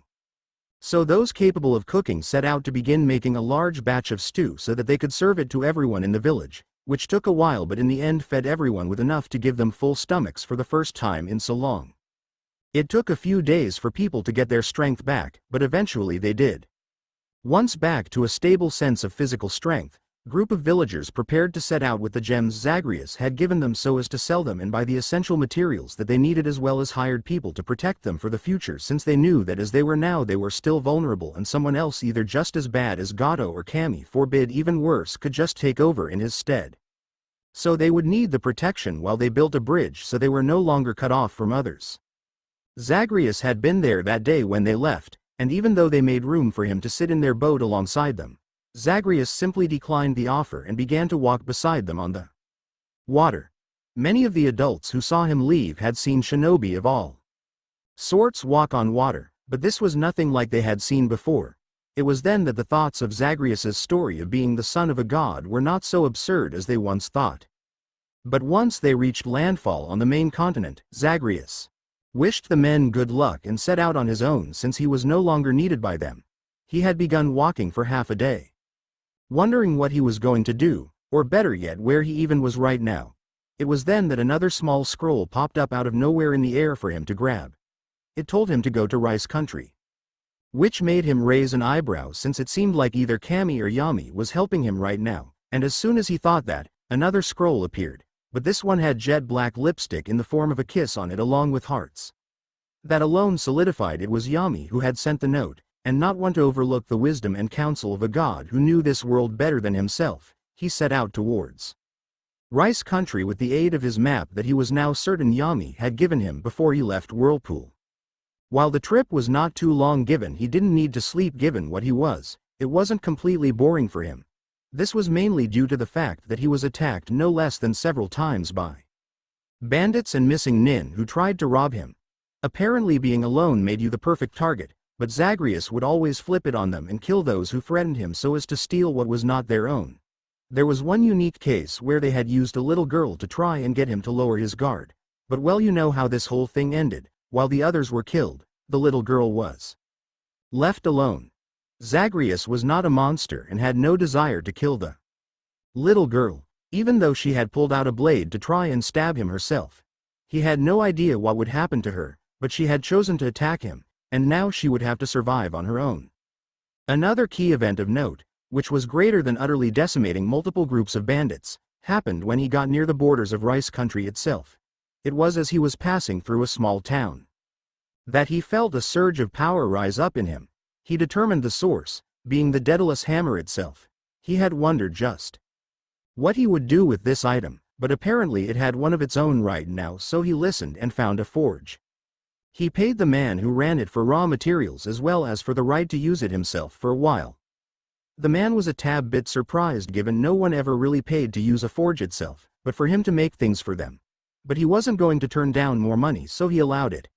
Especially given the gems he was paid with would fetch a hefty price when he got around to it, or he might just use them for a fancy weapon that nobles seemed to love to get their hands on from time to time. So once the payment was given and he got the materials he needed, Zagreus sort of blacked out. He had no explanation for it, but the moment he came back to his senses, he had finished what he had started out doing.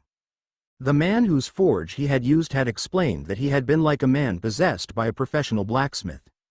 He had melted the materials down, and then pulled out what he assumed was blood, which it was, Titan's blood to be exact, and added it to the molten metal. He then whipped out a hammer unlike the man had ever seen, and before his very eyes forged an item with it. The usual process involved pouring the liquid metal into a mold and forming equipment from that, but whatever sort of magic was in the hammer he used, which was the only possible way that the blacksmith could explain what he had seen, the liquid metal had formed itself as he hammered it with the hammer. After a few hours of pounding into it, the hammer itself shattered, but the item itself was done in a flash of light. Zagreus had wondered just what the hell he had forged, but then the man pointed to his arm which caused him to look down. What he saw was a chain of all things that had snaked its way onto his arm tightly. He felt power within it, but what it was exactly he had no clue as to what, but he had time to learn it later so it wasn't a big deal. Actually he was looking forward to learning what it could do. Once his business at the forge was done, he left as the forge closed after. He did, since the blacksmith needed some time to process what he had just witnessed with his own eyes. Eventually he made it to Rice Country itself, and there he went from place to place asking for any information about Orochimaru. He wanted to find and end the man as soon as possible, since the sooner he did the quicker his father would be freed from the Shinigami.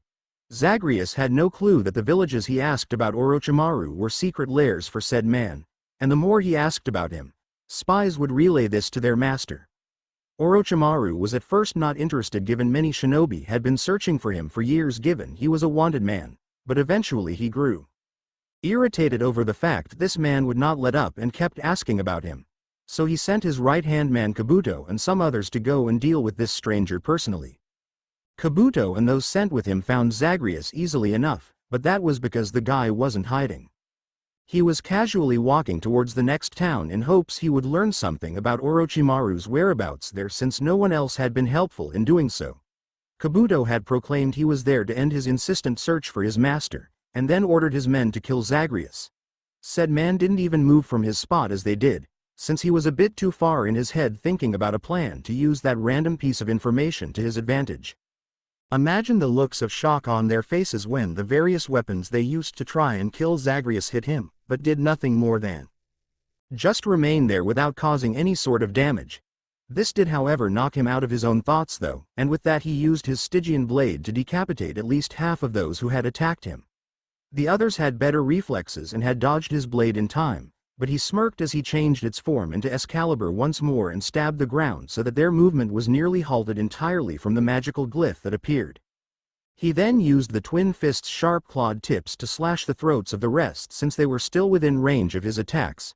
It was then that he saw a long green energy pierce through his throat, but the strange thing about that was that he felt nothing to indicate he had been stabbed. In fact, he even turned around to look at Kabuto, who was shocked as all hell to see that his chakra scalpel had done nothing to a man he had literally stabbed in the neck. What made it worse was that the man had turned around with it still in place and it neither fazed him or even cut him like it should have done. He quickly jumped back, and it was then that common sense took center stage and he realized he needed to retreat and tell Orochimaru about this, so he left just like that. Zagreus had all chances to kill Kabuto, he really did, but he decided to use the young man to get to the person he was currently hunting. If Orochimaru was Kabuto's master, then he would tell him what Zagreus had done here and then Orochimaru would eventually come himself to attack him. This way it sped up the process of seeking him out, but while he waited for that he continued on to the next town. And just like Zagreus had thought, Kabuto had gone back and told Orochimaru just what he had seen and the fact that the man they had been ordered to kill was apparently invincible given a direct attack to his throat did nothing to him nor did the various blades the others used against him.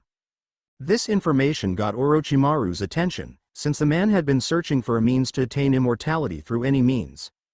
If he could either capture this man for experimentation, or better yet mark him to use as a future vessel, then he would be unstoppable. So once again, like Zagreus had thought, Orochimaru himself went with a larger group of shinobi than he had sent with Kabuto to hunt him down. Orochimaru eventually found him, which once again wasn't hard since the man was not hiding himself from anyone. Orochimaru at first tried to persuade Zagreus to come with him, willingly with the promise of power or money, which Zagreus needed either of. Once he saw that the man was not interested, he ordered his shinobi to attack to see just what his future vessel would be capable of. Like Kabuto said, the man suffered no form of damage from weapons or even jutsu that they threw at him, but they did stop when he held up his hand for a bit. Within it was a pink orb of sorts and from it shot out what could only be described as animated heart-shaped projectiles. They each hit their mark, and within seconds of doing so, the shinobi who came with Orochimaru began to fight amongst themselves to the surprise of both Kabuto as well as Orochimaru. This was the ability of charm that Aphrodite had gifted him with, and it worked well against the numerous enemies he had back in the underworld with many of them not being human, so it worked perfectly here. But the downside to it was not permanent and was in fact only temporary, so they eventually came to their senses but only after about 2/3 of their numbers had been killed off. This worked well for Zagreus, who then pulled out his adamant rail and smirked as he opened fire upon those who still remained. They were still groggy from being charmed, so they couldn't react in time to dodge the rapid-firing bullets that killed them all off. All that was left was Orochimaru and Kabuto, both shocked to see this man use weapons and abilities they had never seen before. But Kabuto saw that the adamant rail was out of ammo and saw this as the perfect opportunity to try and strike Zagreus down, fully forgetting how this didn't work the last time he had tried it. But Zagreus had simply called out the name of Lucifer, which changed his weapon's form as well as ammunition type and fired at Kabuto. The thing was that this form of the adamant rail didn't fire bullets, it fired a laser. So Kabuto's body was blasted dead center with a laser that cut him in half, and what made Zagreus look at him with a raised eyebrow was that even though the man was cut off from his lower half, he was somehow still alive.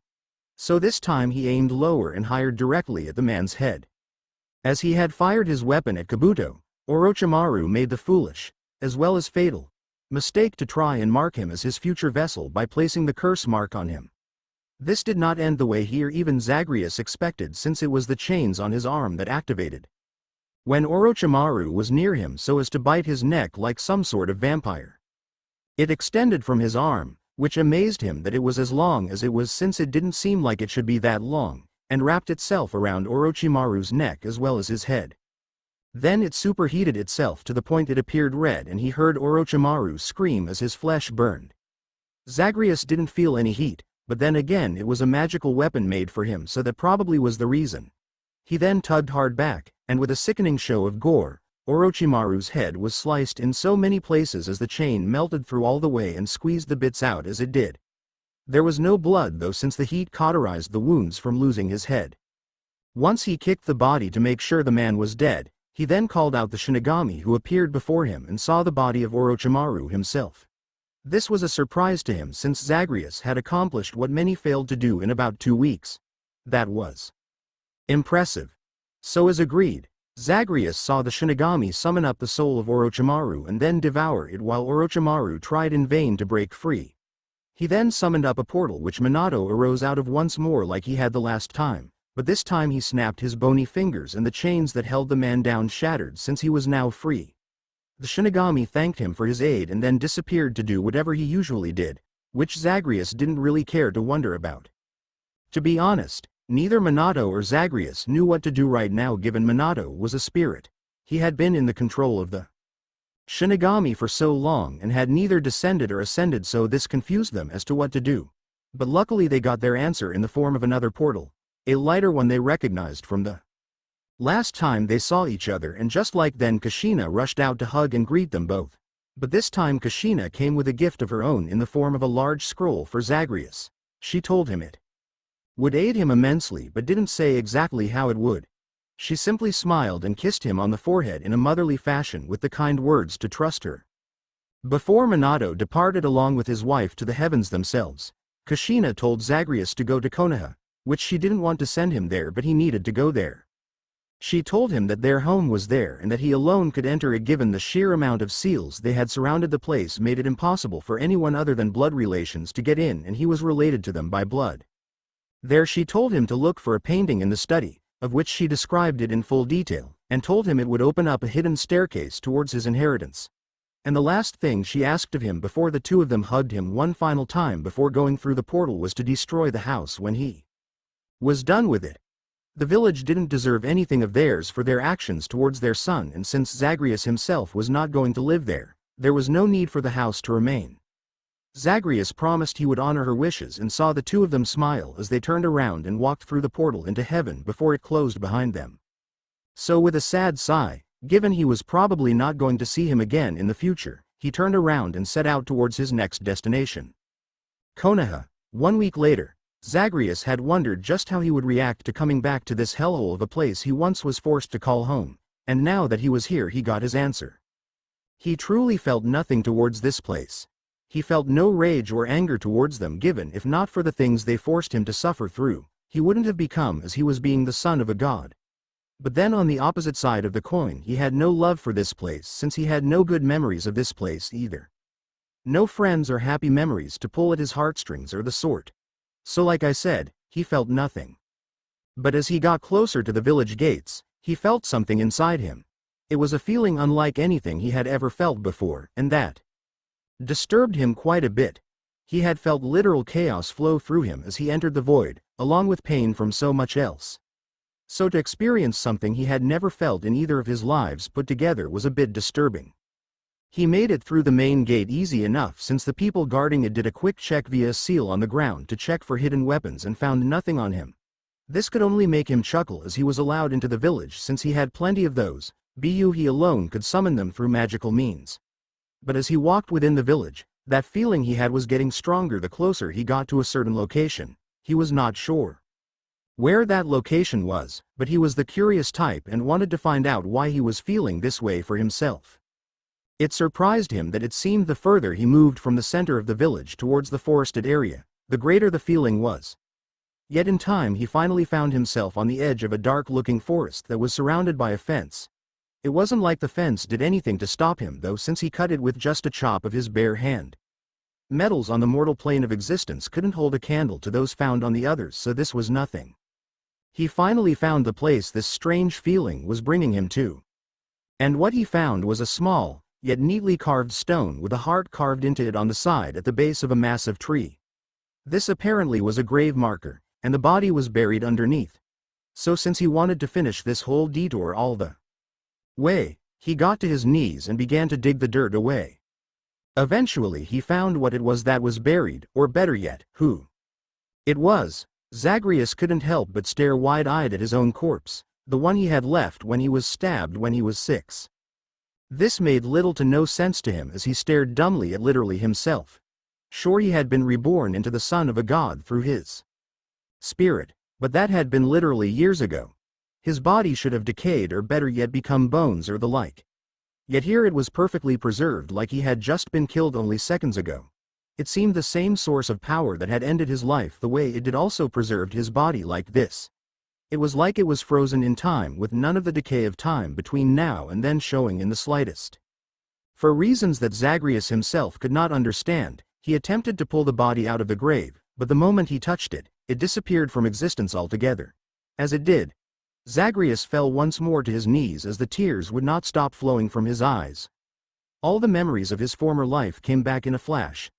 All the pain and suffering he had been forced to go through came back fluidly and he was powerless to stop it. But as his memories ended, he was shown one last vision that was not his own memory given he had been killed, and this took place a little bit later after the fact. He saw a little girl, one his own age he guessed, with purple hair and gray pupil-less eyes who carried his corpse to this place. She had been crying as she dug this grave with her own bare hands before replacing the dirt she had moved to bury him. It was a few days later that she had come back with the stone marker and left it there before saying a prayer in hopes his soul would find peace. That was where the vision ended. Zagreus was finally able to stem the flow of his tears. Apparently he was not quite ready for all that, but he had overcome it in the end and now smiled. While this village had done so much to make him seem weak and worthless, at least one person here had the heart to bury him with enough love and care like she had.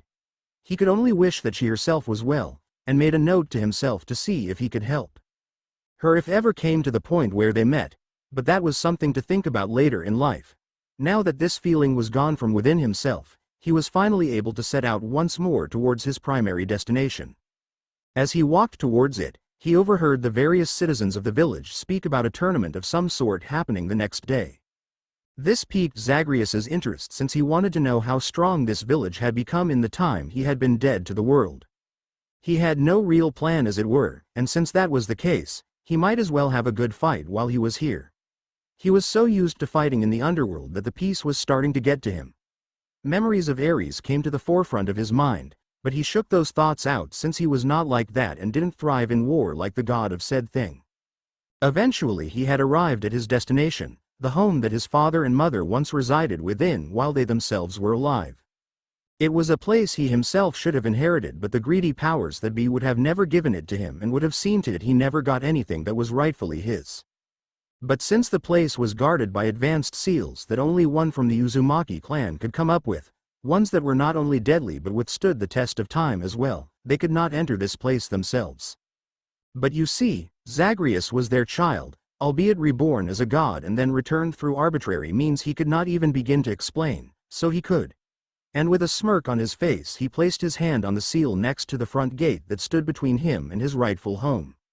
The seal activated for a brief second, and then there was a simple click as the gate unlocked itself. Zagreus looked around to see that no one else was around to see him enter, which no one was, and then entered the place before he closed the gate behind him. From there it was a quick dash to the front door and then he opened it up and closed it behind him. The inside of the place was dusty as all hell, but given no one had lived here for years he understood why. Now while he would have loved to have some sort of memory to warm up to of this place, he had none given this was the first time he had ever set foot in this place in his entire life, so there was no means to get that warm feeling. But he was not going to let that stop him. He looked around as he searched for the painting that his mother had told him about in the study, which was fairly large in size. It reminded him of the scroll room back in the underworld, just without all the spirits doing paperwork inside it. He found the painting she mentioned eventually, and then took it off the wall. The seal was basically the same as the one outside on the front gate, and just like that one it activated at his touch. Once again he heard a click as the wall opened up to reveal the hidden staircase his mother told him about. He saw as the lights turned on within the staircase going downwards, and so he descended easily enough. Once at the bottom of the stairs he found himself in a new room that dwarfed the size of the normal study. His mother had told him it would be big, but this was far bigger than he had honestly expected it to be. But like his mother had said, this was the place where she stashed their entire clan's worth of knowledge for safekeeping so others could not sully their memory by using it for disgraceful things.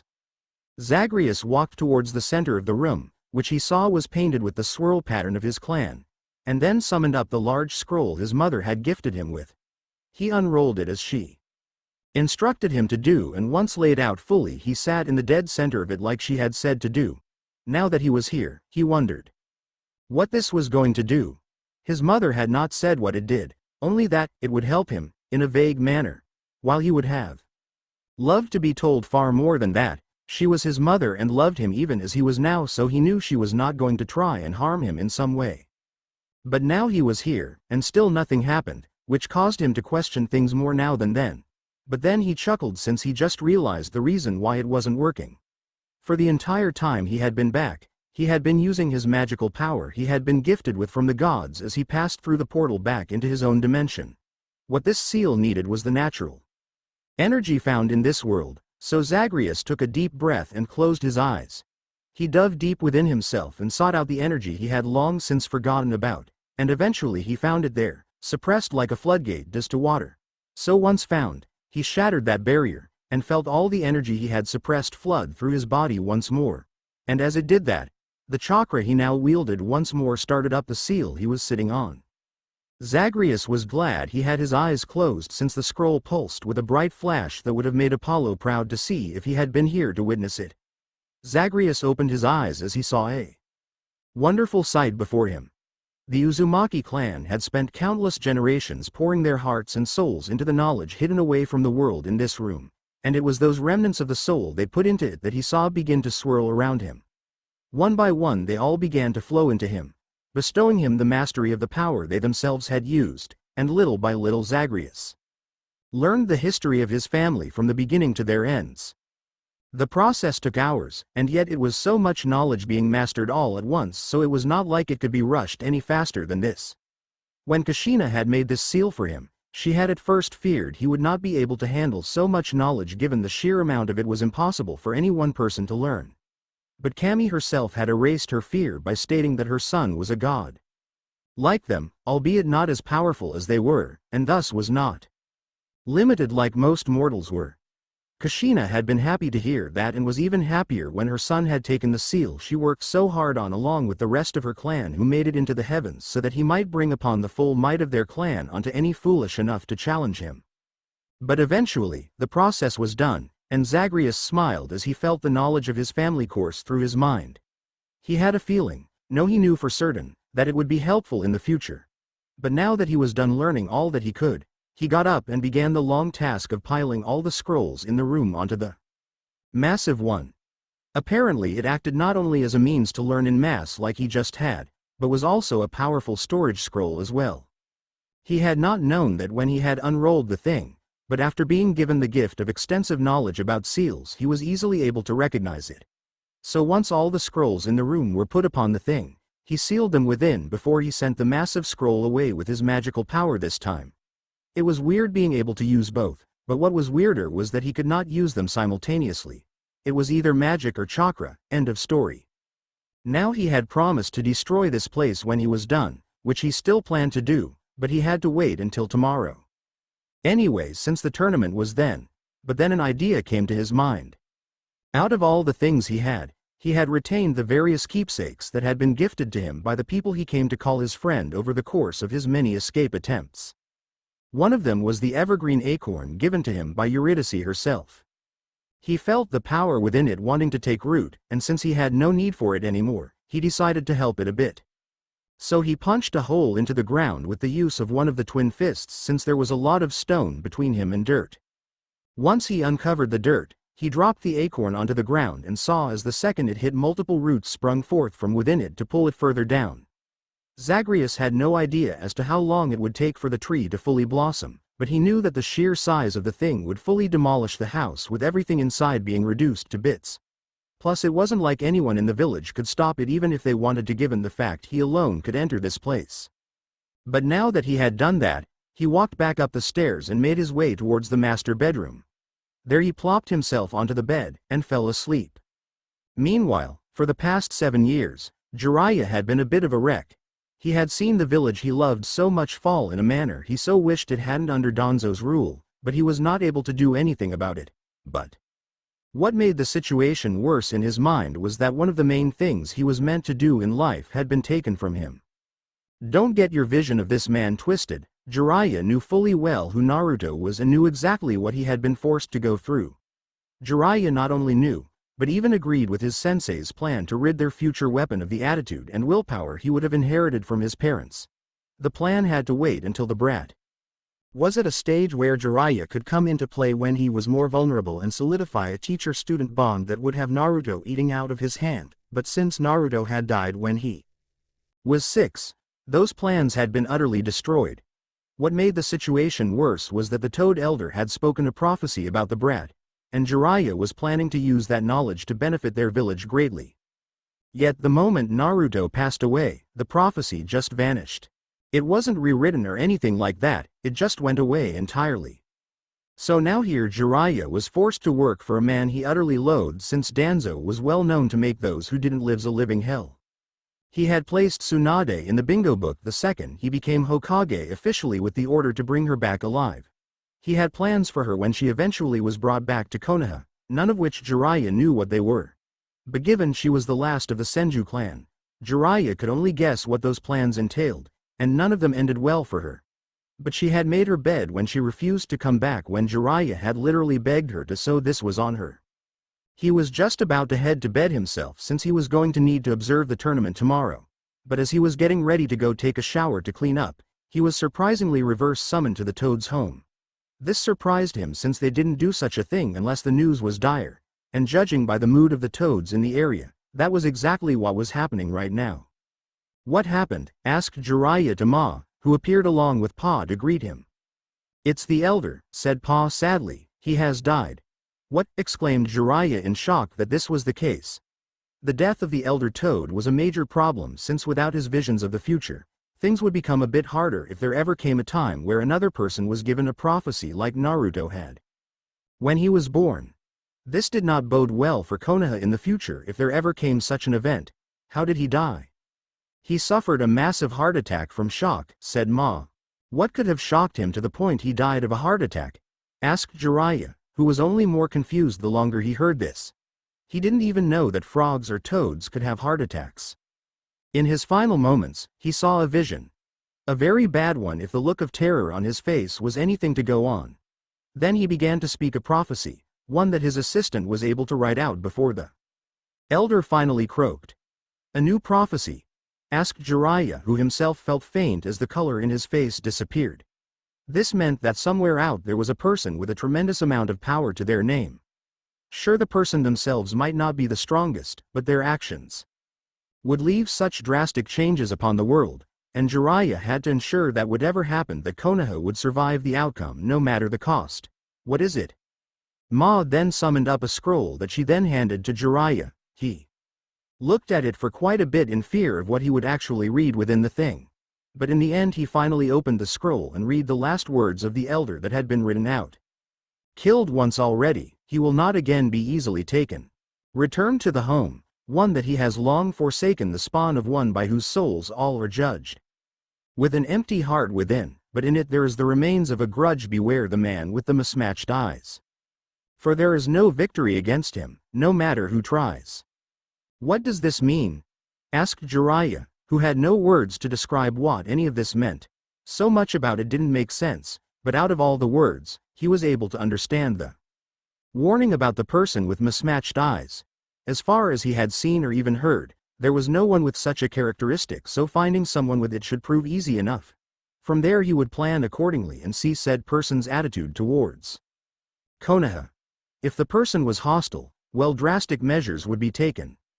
But now that he had this prophecy in hand, he knew that he had to report it to Danzo. While he was loath to do so, this was a situation that would more than likely affect the whole village and that he did care about. So he thanked Ma and Pa before he teleported back home. Little did he know that the one the Elder Toad tried to warn them about in his final moments was already in their village. The next day, Zagreus woke up in the morning fully rested. This was a nice change of pace for him since as long as he could remember he never had a good night's sleep. As Naruto he was always living in fear, while either in that shitty orphanage he was abused at or on the streets in the cold. And as Zagreus in the lowest depths of the underworld, time meant nothing since there was no day or night there, so he didn't need sleep and just kept trying to escape the place. It made him wonder why he even had a bedroom if he never needed the thing, But that was a question he was never going to get answered since he had no means to go back to ask his father. But he got up and wondered what he was going to do for food given he had no money in this world. But before he set out to do that, he went back down to the secret room to see just how much the tree had grown in the night. He was impressed to see that the thing was the size of the room itself, and it seemed like it was just waiting for him to leave to burst out like a weed in the ground. Zagreus simply smiled and whispered for the tree to at least wait a day before it grew fully.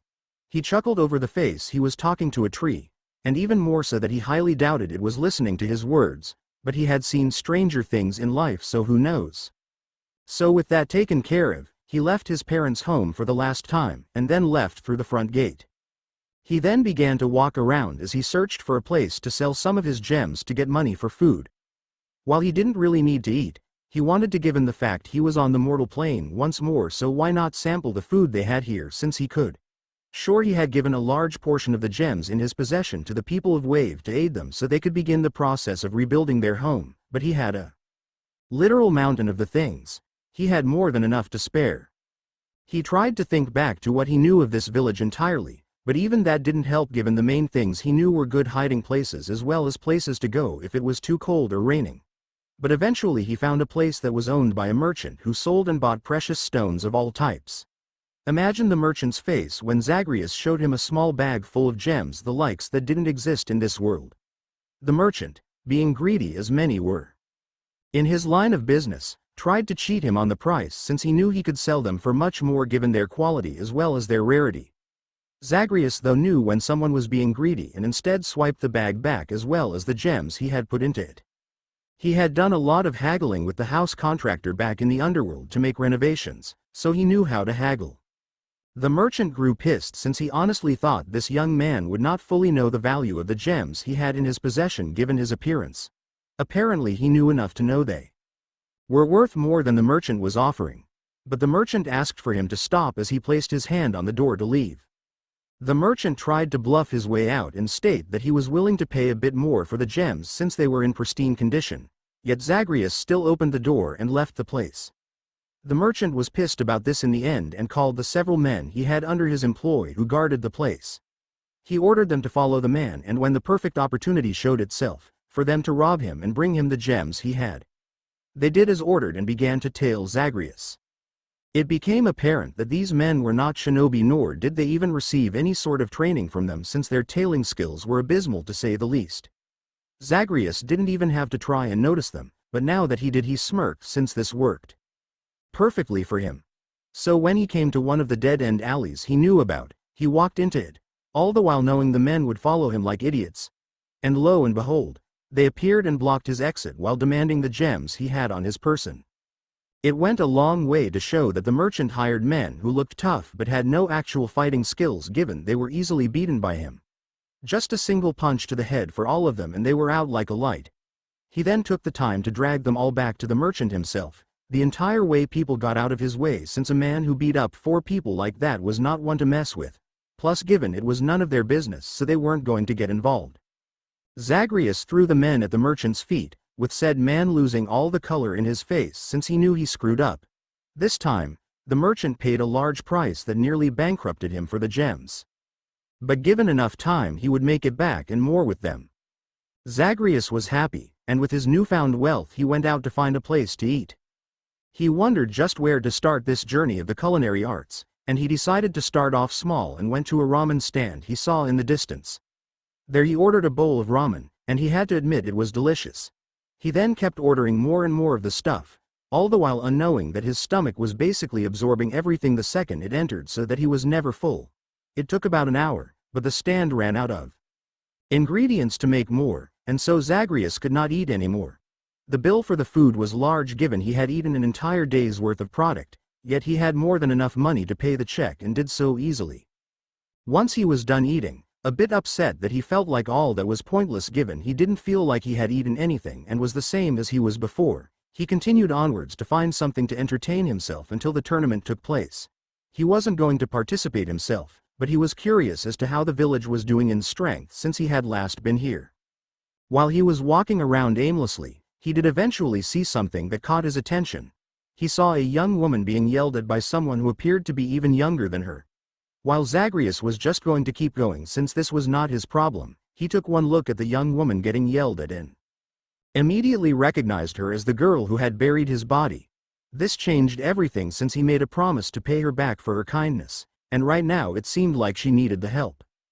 "Damn it, Hinata," growled said woman's younger sister Hanabi, "can't you do anything right?" What had happened was that Hanabi was forcing Hinata to be her courier for the day and was carrying fruits Hanabi wanted since the best produce was sold earlier in the day. Hinata had slightly tripped due to a small crack in the road and one of the fruit had fallen out the top of the bag itself. Hanabi was the type of person who exploded at the smallest thing, case in point. Hinata couldn't meet her eyes as she looked down towards the ground and then knelt down to pick the fruit up. It was still good, it just had to be washed like they would have been anyways. But the second she went down to pick it up, Hanabi slammed her foot onto the back of Hinata's head, forcing it onto the ground. Nata cried in pain since it hurt a lot, with the blood flowing from her forehead to prove it. "Now apologize, you pathetic excuse for a human being," demanded Hanabi with a sick smirk on her face as she did. "I'm sorry, Hanabi," said Hinata weakly, but then she began to scream in pain as she felt her cage bird seal she had placed on her about a month ago activate. The elders of her clan had been pressuring her father for years to try and get him to seal her like this, and eventually he did so after he made his two daughters fight. Hinata had always held back when it came to fighting family, but they didn't feel the same and Hanabi used that knowledge to her advantage. She beat her sister into the ground and watched with sick glee as she was then sealed on the spot. No one, not even her own father, had pitied her that day. So now here she was, no more than the slave to her sadistic sister who had essentially tortured her for the past month, but had grown easily tired of it and just wanted her sister to die. She looked at Hinata and saw weakness, and in her mind you were only as strong as your weakest, so she had to be eliminated if their clan as a whole was ever going to get stronger. "No!" shouted Hanabi in anger, "do it the way I told you to do it." "I'm sorry, mistress," said Hinata painfully, but as she did as Hanabi wanted she felt the seal stop hurting her. But then Hanabi kicked her hard in the gut. "That's more like it," said Hanabi as she then spit on Hinata's face. "Look at you now. Pathetic. I swear I would sell you to the next person who offered up a good price if I could. Maybe I'll whore you out to Kiba, since that mutt has just been dying to get a piece of you for years. I couldn't help but overhear that you were willing to sell this slave of yours if the price was right," said Zagreus as he made himself known.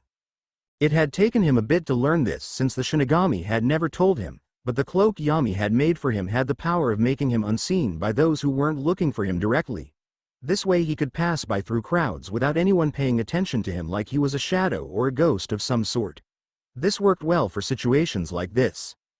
"Yeah," said Hanabi as she saw a strange man come out of nowhere, "and what if I did?" "Well, I would say that I was interested in purchasing her from you," said Zagreus, "since apparently you were having quite a bit of trouble with her." "Look here, mister," said Hanabi in a snobbish tone of voice. "The elders had trained her well to be this way. Even if I was serious about selling her, there is no possible way you would have the amount I would." Zagreus rolled his eyes as he heard her say this, since twice in one day he met someone greedy as sin. While he would have just knocked her out in a manner to let her captive escape, he was trying to keep a somewhat low profile here. Beating up 4 civilian men wasn't that big of a deal since they weren't shinobi and so people didn't look his way. This young woman was clearly a kunoichi, so attacking her would end badly, and while he would be fine given his immortality, he wasn't so sure Hinata, whose name he had heard, would survive intact. So he summoned up a diamond, which while massive in size like the others were in his possession. This one was the smallest one, the size of his fist, while the others were the size of his body. How, was all Hanabi was able to say as she stared at the priceless gem with such greed in her eyes. "I came across this in my travels," said Zagreus with a shrug of his shoulders, "and for the longest while I had no idea what to do with it. But I saw your slave there and thought to myself that I could use one on my way back home far to the west past the borders that make up the elemental countries." "You are from the west?" asked Hanabi with a raised eyebrow. As far as she was aware, no one further than Iwa ever came out this way. She wasn't sure why that was, but it wasn't like there was no one else out that way.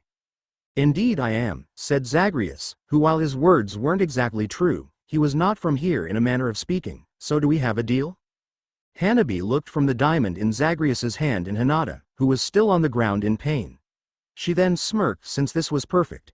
She could sell her sister for far more money than whoring her out to Kiba would have ever gotten her, and since this man was not from around here he would have no idea as to what the cage bird seal was.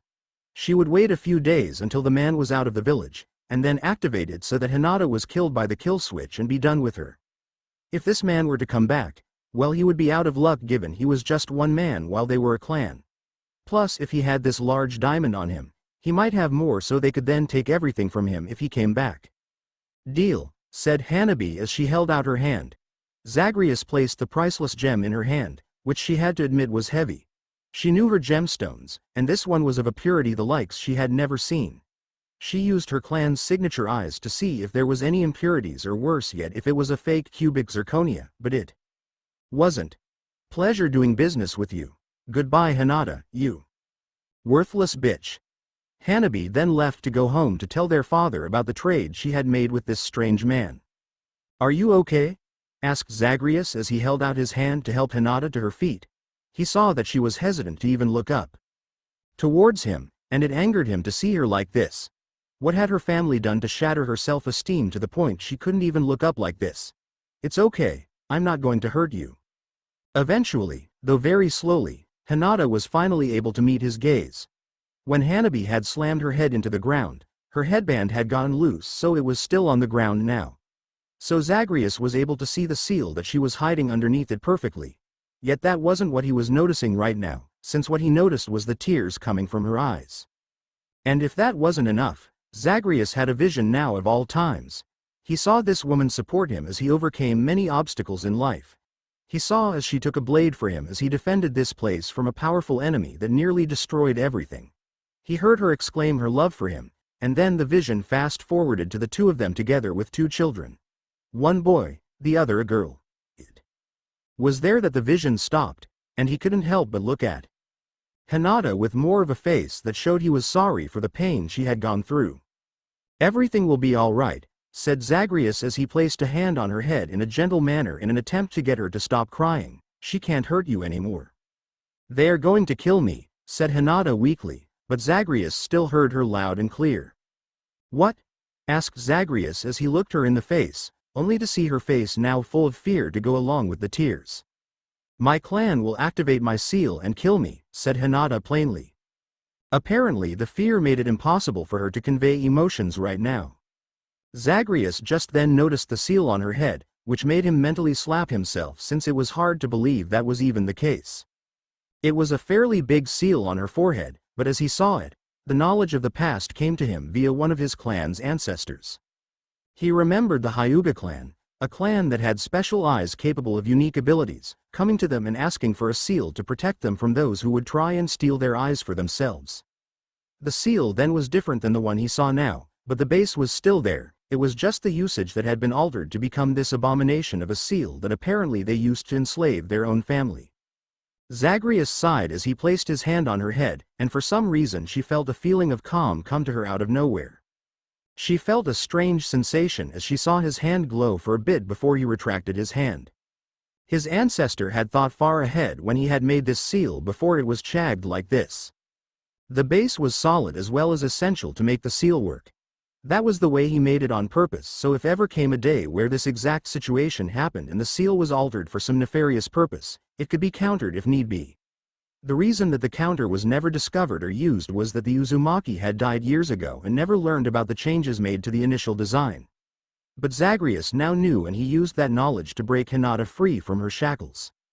Not anymore, they won't, said Zagreus with a chuckle.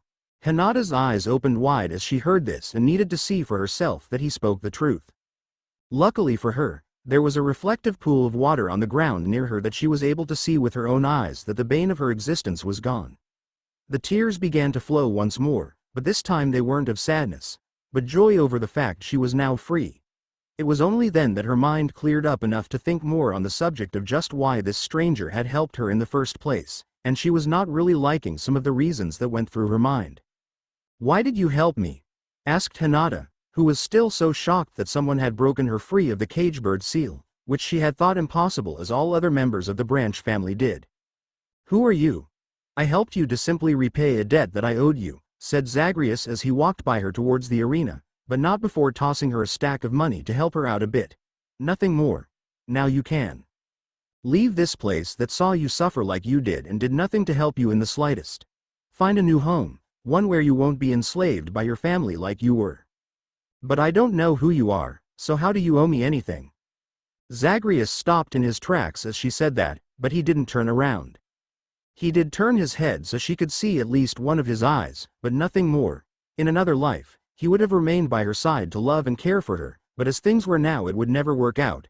She was a good person stuck in a shitty situation like he himself was before he was murdered, so if she continued to remain good at heart she would ascend to the heavens upon her death. He was a man born of the underworld, and even though it was from another world, there was no way for him to do the same, not if Yami the god in charge of hell itself had any say on the matter. It wasn't a bad thing in his book either since he would thrive in the underworld of this dimension, it was just a matter of learning the layabout of the land really. You were the kindest person to me in this entire forsaken village, said Zagreus with a smile, so much so that you were the only one who cared enough to bury my body all those years ago.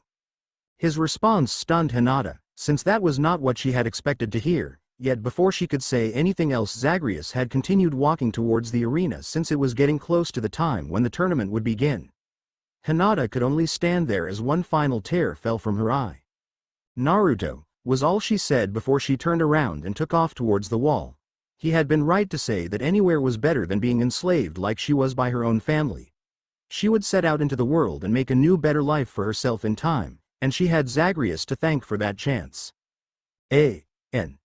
For all people who will question why I had Zagreus, a Greek god, go through the whole scenario of learning his former clan's seals and abilities, well the answer to that is easy to explain. Zagreus is strong. This is apparent over the fact he literally fights entire armies single-handedly time and time again in his attempt to escape, but while he might have the strength, perseverance, and willpower that his godhood has gifted him, he sorely lacks in other things altogether. One major thing Zagreus lacks in the game is consistent magical power. He is limited by the amount of blood shards he has on his person, but even then his magic is affected by which god's boon he has selected to enhance it since otherwise he just throws the shard like a shinobi does a kunai. This way he has access to the elements without having to call on the aid of the gods who he has no means to reach anymore. He might call their names to activate the various forms of his infernal arms, but it is not the gods themselves that change the weapon. Plus on a side note to another thing he sorely lacks, Zagreus is slow. In terms any MMO player can understand, he is a tank. He has strength as well as literal godlike defense but his speed is no better than any mortal athlete. Sure he can dash faster than humanly possible in the game, but not only is it limited in use before he has to wait to use it again, it also has a short range as well so it is not ideal against shinobi who are far superior to him in speed. True he is immortal, and as such he can be killed, but I had to find a means to bridge that gap between him and his opponents for the future. With the knowledge of seasoned shinobi as well as kunoichi from a clan from one of the most powerful clans in the series, that bridge has been not only crossed, but overcome entirely, so until next chapter. Force of Nature A.N. Sorry for the long wait between updating chapters here. I am starting to get my creative juices flowing again and so I write about 500 to 1000 words a day so that the story is moving along at some rate instead of trying to type out an entire chapter at once. But I was delayed a bit this time since I spent a week house sitting for a friend while she and her husband went to visit family down in California. They have 2 cats who need attention, who get along perfectly with my own who I brought along. I didn't have access to my PC while over there so I am a bit behind schedule here. But here is the next chapter, and I hope you enjoy it. Zagreus walked towards the arena that was the main stage for today's tournament with a sad, yet questioning mind. He was saddened by the images he had seen before he and Hinata had parted ways not too long ago. To think that he would have had a life with her, one where they were happy with children to call their own. He never would have guessed that was the case given all the hatred he got from the people of this village. But that was not this life, for his path went another direction altogether due to forces outside of his control. Man, if only the fates from his old universe could hear about this, he had no idea how they would react to this tidbit of knowledge really.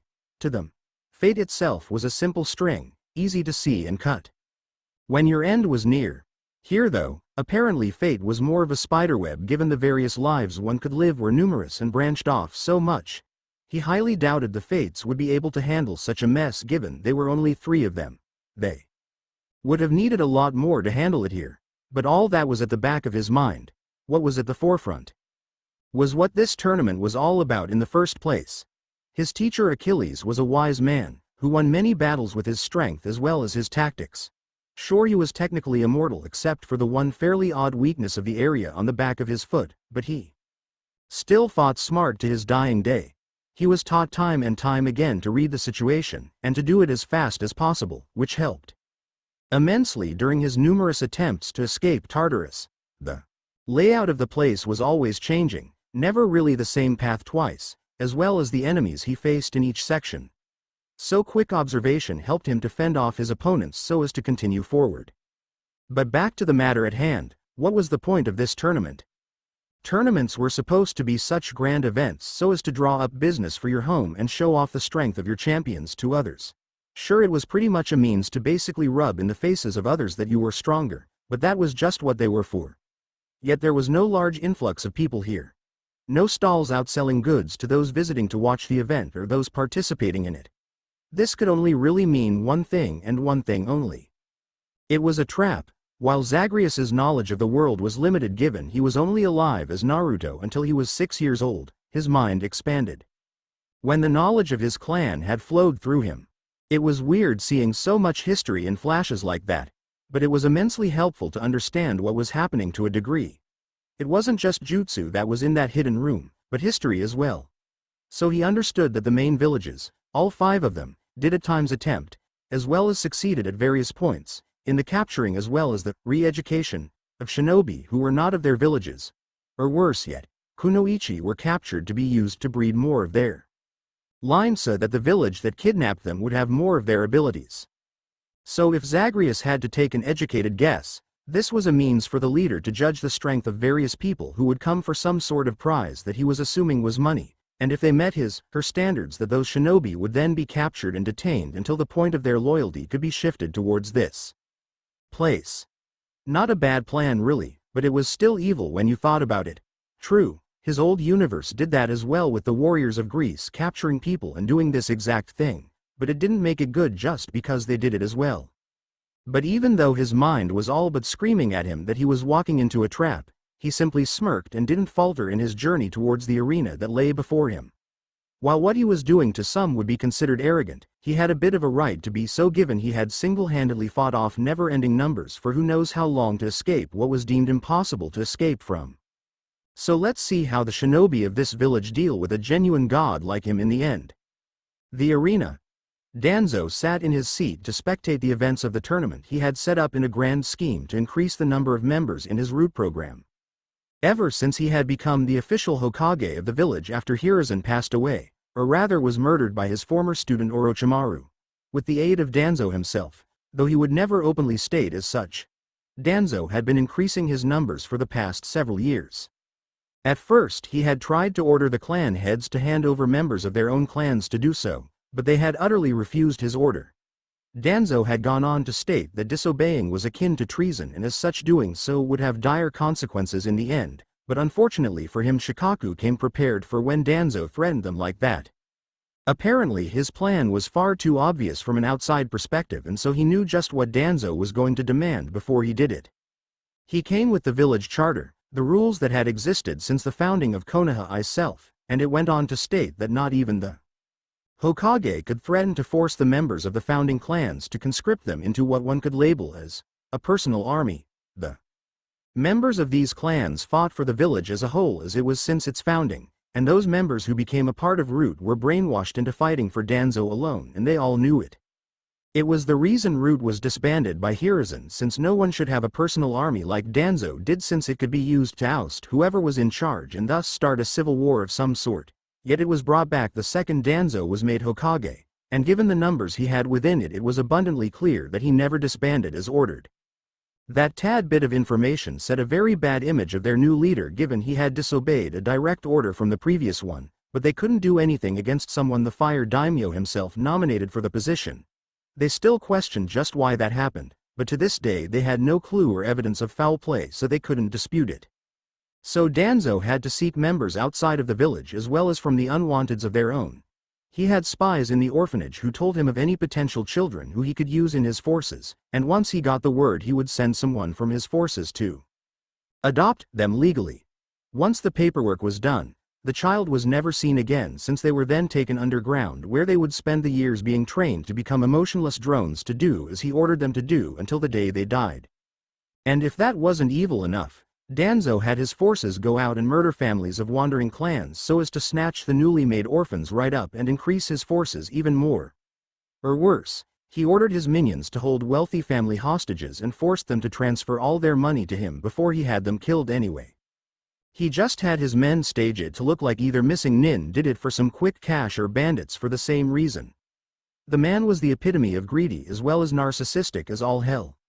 In his mind, there was no one better than himself, and he was willing to kill anyone or anything that even attempted to challenge that image he had of himself. But those he had been snatching up were all young. In time they would be useful to him, yet he wanted older shinobi who he could use sooner. Thus he set up this tournament so as to lure anyone with potential with false promises of money if they won. Their prize would be to serve him instead. But the issue was that not many people had come to attend the tournament. He had hoped more would arrive, but only a handful did. And unfortunately for him, none of them really stuck out as being useful for his goals, so they weren't worth kidnapping really. He had Sasuke enter the tournament as well, mainly so that those who fought him would go all out and show off their full skills in order to defeat him. Sasuke had been easy to control all these years, since the idiot was so easily swayed if you promised him power. He wanted said power to go out and seek his brother Itachi to kill, yet Danzo wouldn't let that happen. There were only 2 Uchiha left after Itachi massacred his clan, so Danzo would lock Itachi away and use his semen to breed more Uchiha to put in his root forces, yet he would never tell Sasuke that. Why waste such a good tool already when he could still get plenty of use out of it?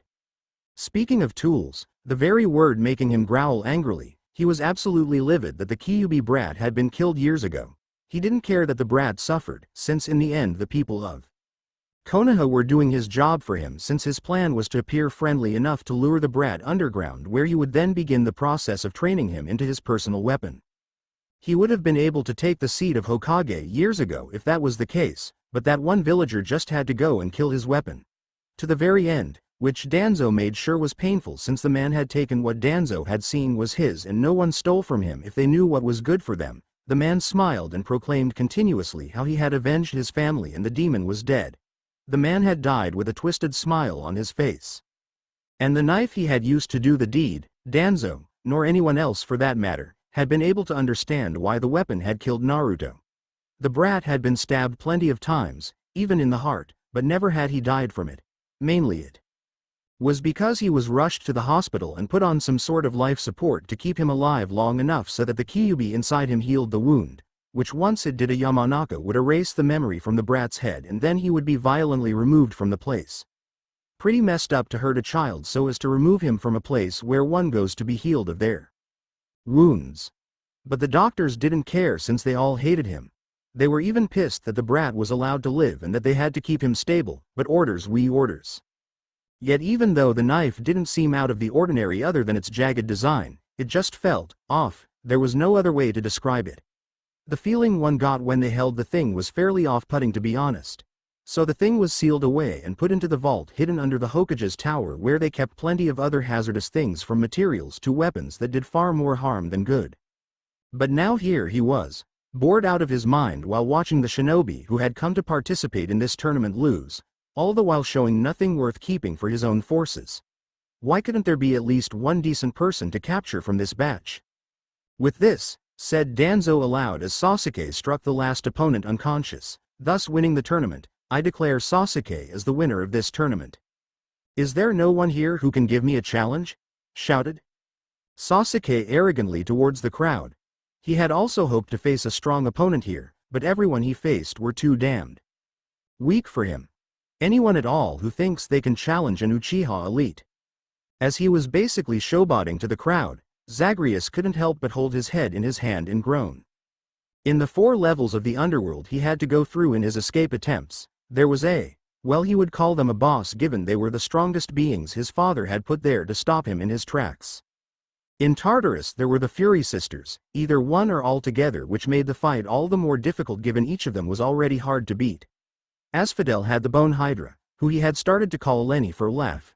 Then when he got to the realms of Elysium, and by the gods he had to face a man by the name of Theseus as well as his companion Asterius, also known as the Minotaur. Theseus was as arrogant as one could possibly be. No matter how many times Zagreus himself beat the man, Theseus would manage to convince himself that he had not lost no matter what. He would spout off about being undefeated as well as victorious in all things. It became a headache the longer Zagreus had to hear it, and it became something he hated to hear every new attempt at escaping the underworld.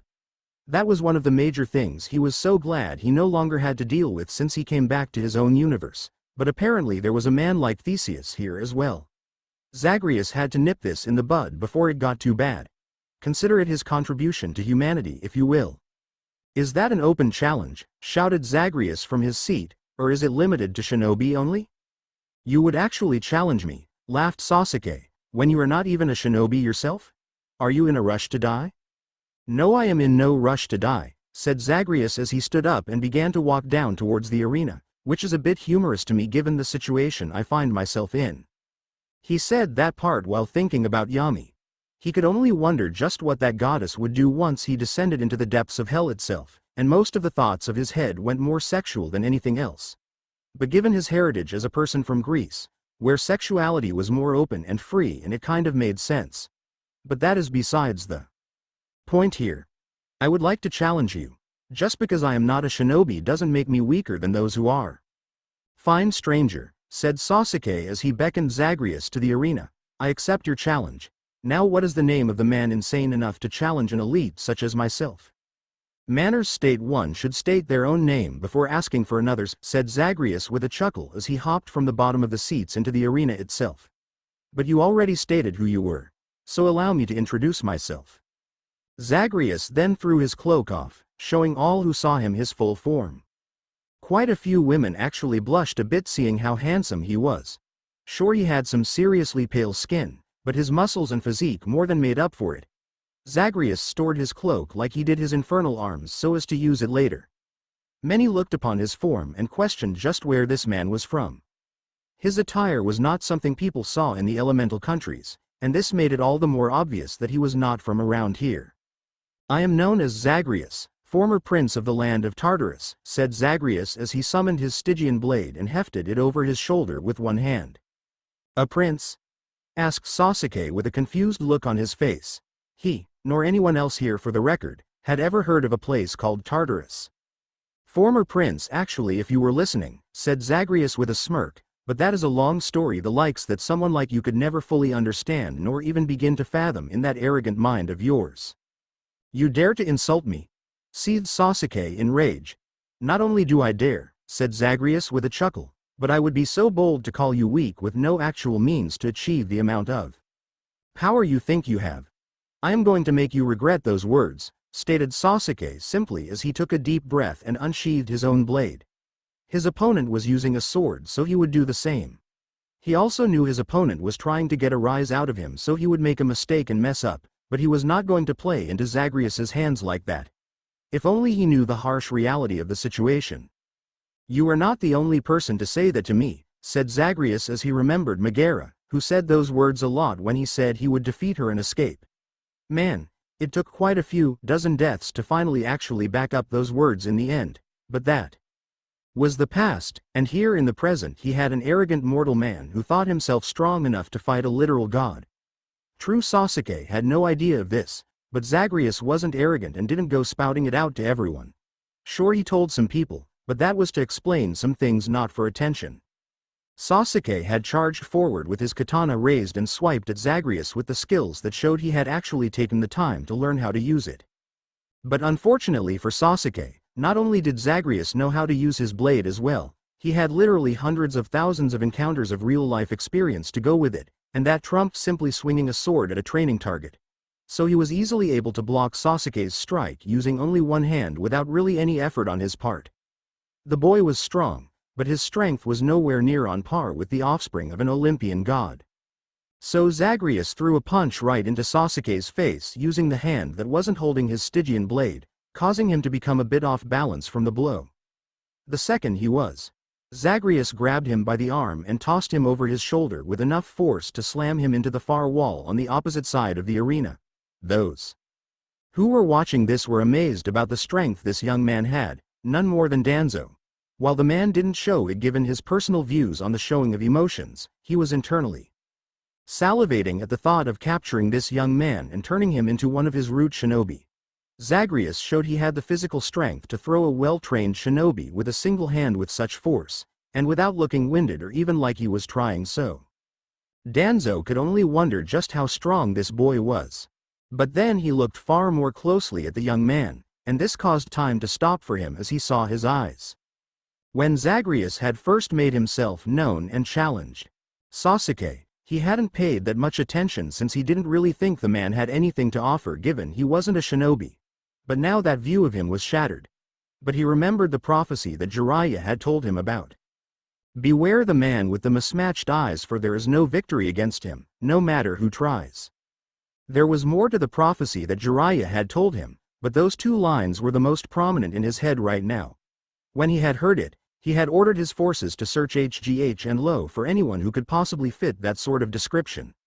So far they hadn't reported back with any sort of updates, but it had only been less than a week, so it made sense given they were looking for a needle in a haystack in a sense.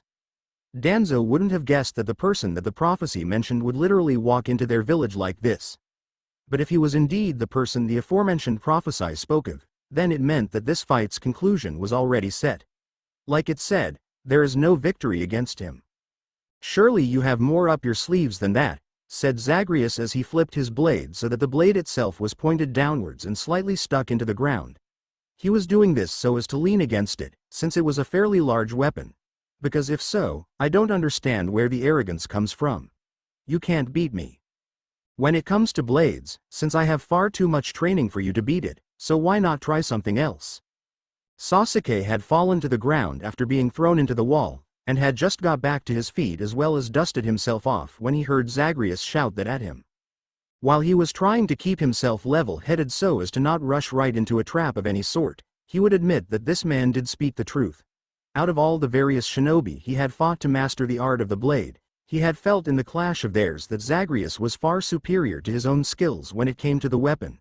He wouldn't ever say this out loud given his Uchiha pride forbade this, but internally he knew this. He would also admit that this guy was pissing him off as well. So he looked at Zagreus, who stood there with what he assumed was a bored look, and growled that he was being looked down on.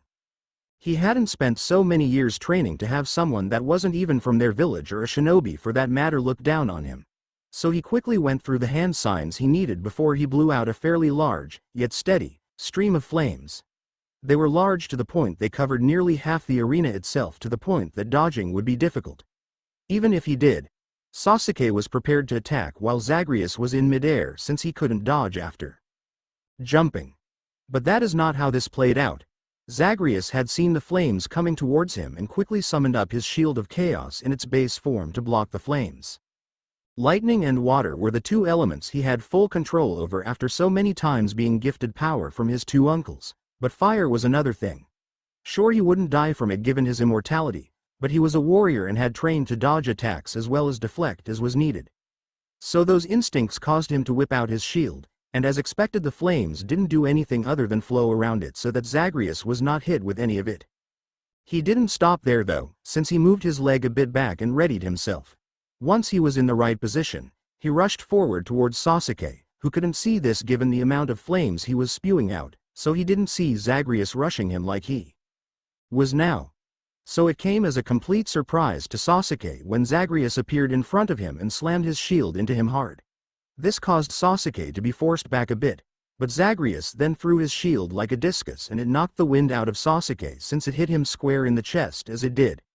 But as it flipped through the air after ricocheting away from him, Zagreus timed it right and slammed his bare fist into the shield so that this time Sasuke was slammed with the entire weapon. Once again Sasuke was launched into the walls of the arena, with the humorous thing being it was only a few feet away from where he was first thrown into it. Zagreus held out both his arms, with his shield returning to one while his blade returned to the other. He then did as he was trained to do when one taunts their enemies and slammed the broadside of his blade into his shield. "Come on, Uchiha!" shouted Zagreus, as he continued to slam his blade into his shield. "Stop holding back and show me just what an elite you truly are." Once again Sasuke had to pick himself up back onto his feet, but this time he was visibly pissed off to the point others could see it as well. He had been humiliated by this strange man for the last time. So he decided to use his trump card and activated his Sharingan. His eyes turned red and began to swirl as he smirked in what he assumed was victory, since he made direct eye contact with Zagreus as the black tamos that were inside his eyes swirled around. "Is something supposed to be happening?" asked Zagreus in confusion as he stood there. It made sense that he wouldn't know what the Sharingan was since he was never taught how to be a proper shinobi given he died at the young age of 6. This was new to him, and yet he had no idea how lucky he was that he was what he was. The Sharingan was a special ocular ability that only the Uchiha could use, and it had plenty of uses. Such as what Sasuke was trying to use it for now being for illusions. The problem with this manner of plan was that the illusionary abilities of the Sharingan didn't work against those with strong wills and/or minds. So here stood a man, a literal god if you will, who had fought against impossible odds time after time, saw the literal face of the embodiment of chaos itself, and literally managed to fight off the power of fate so as to break free from the underworld. It went without saying that the willpower of Zagreus was not something one could overpower. So to him, all he saw was swirling eyes, which while strange given he had never seen anything like that, it wasn't doing what Sasuke hoped it would do. "I am so confused right now," stated Zagreus as he stood there. He had expected some sort of attack, but all that had happened was Sasuke's eyes changed colors and now were swirling in place. While strange to look at, he couldn't help but wonder if they actually did anything other than that. "So is your plan to distract me with your now red eyes or something? 'Cause I will admit it is a bit distracting but not really sure why you are doing that." "What?" asked Sasuke in shock, since his opponent should be stuck in an illusionary world within his mind so that he couldn't fight back while Sasuke defeated him here and now. Yet apparently that wasn't how this was playing out for him. "How are you not affected by my Sharingan?" "What in the hell is a Sharingan?" asked Zagreus with genuine curiosity. "Is that what you call your eyes? Strange." "No matter," seethed Sasuke, who was pissed that this stranger had somehow managed to nullify the full effects of his clan's signature ability, but he quickly went through more hand signs and began to charge up a lethal attack in his left hand. In his mind, someone like this had to be erased from the earth so that no one would ever know that there was someone immune to what Sasuke thought of as the ultimate dujutsu. Sure, the Hyuga could argue and state their Byakugan was superior, but they could go fuck themselves for all Sasuke cared. His hand began to surge with electricity as he charged up his most powerful jutsu known as the Chidori. "I'll end you with this instead." "I highly doubt that," stated Zagreus with a shake of his head. This wasn't him being arrogant or the like, it was just pure simple fact. The jutsu used lightning. He was completely immune to lightning after being given the power of Zeus so many times, just as he was with water since his other uncle Poseidon had done the same. "But since you won't listen to me." Zagreus then threw his sword and shield away, which surprised those watching since it seemed odd for someone to do that in the middle of a fight. But what surprised them even more was the fact that his gear just vanished in midair when he tossed it away. He held out his hands upwards beside him with a look that all but said, "Hit me with your best shot," and Sasuke wasn't one to back down from a challenge, so he finished charging his jutsu and then charged forward. His eye was towards his opponent's heart since his goal was to end Zagreus's life here and now. And while the jutsu was fully powered, the aim was true, and the attack actually managed to hit its mark. Things didn't go as Sasuke expected them to. He felt as the lighting that he had used for his jutsu left his body, like it was being absorbed, which it in fact was, and saw it travel through Zagreus. The man stood there, his face never changing since he felt no pain from this. But what neither of them were aware of was that the process of traveling through Zagreus had enhanced the element with godlike power, though a sliver of it at best.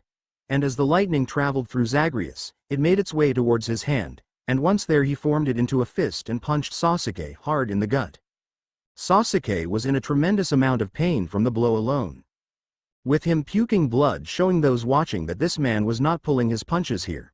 But as Sasuke fell to his knees in pain as he puked blood, He screamed in more pain since the lightning he had been hit with in the punch now made itself known. The pain he was suffering now was indescribable, with it being felt all the way down to his very soul it felt. But strangely enough, it also unlocked something within him that he had been striving for many years. For an Uchiha to gain their Mangekyo Sharingan, one had to kill their own best friend.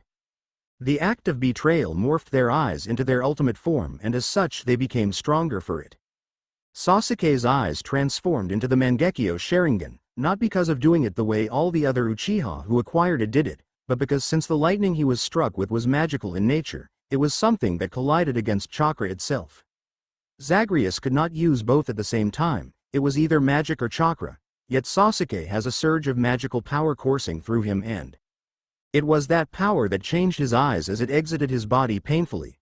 So now his eyes were bleeding, which seemed to go hand in hand with the fact he puked blood all of 10 seconds ago. Zagreus was not prepared for what happened next, with that being a literal giant purple hand coming out of Sasuke and slamming him hard against the wall. The irony of this situation was laughable right now. Sasuke smirked as he saw that he had unlocked the power to summon a Susanoo like his brother Itachi was capable of.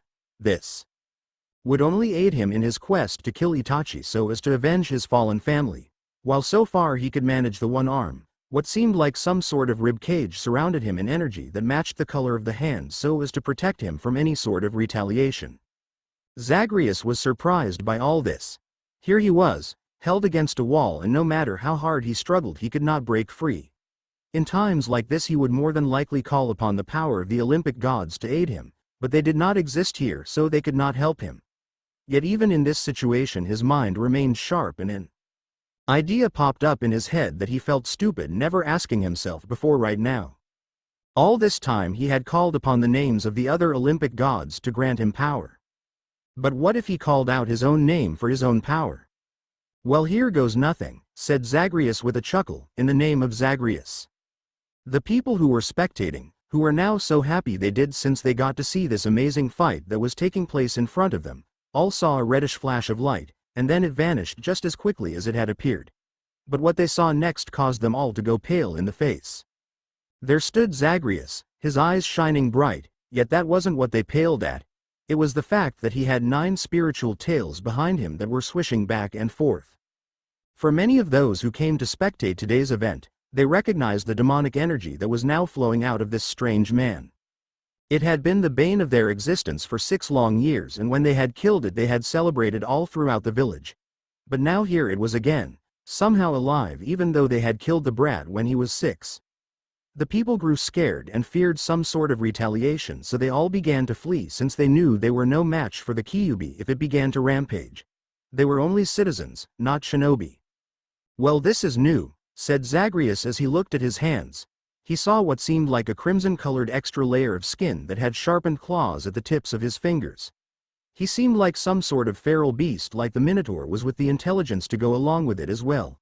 He honestly had no idea what was going to happen when he invoked his own name to summon forth his godlike power, but whatever he did felt natural to him.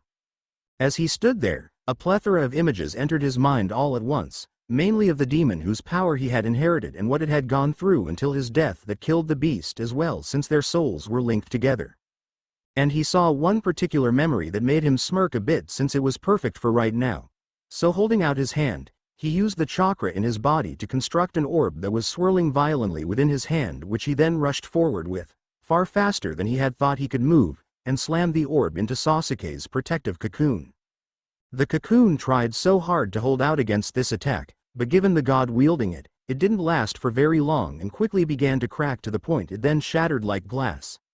The orb hit Sasuke full force in the chest, the energy behind it shredding his shirt as well as leaving a massive bruise on his chest as it burned on the top.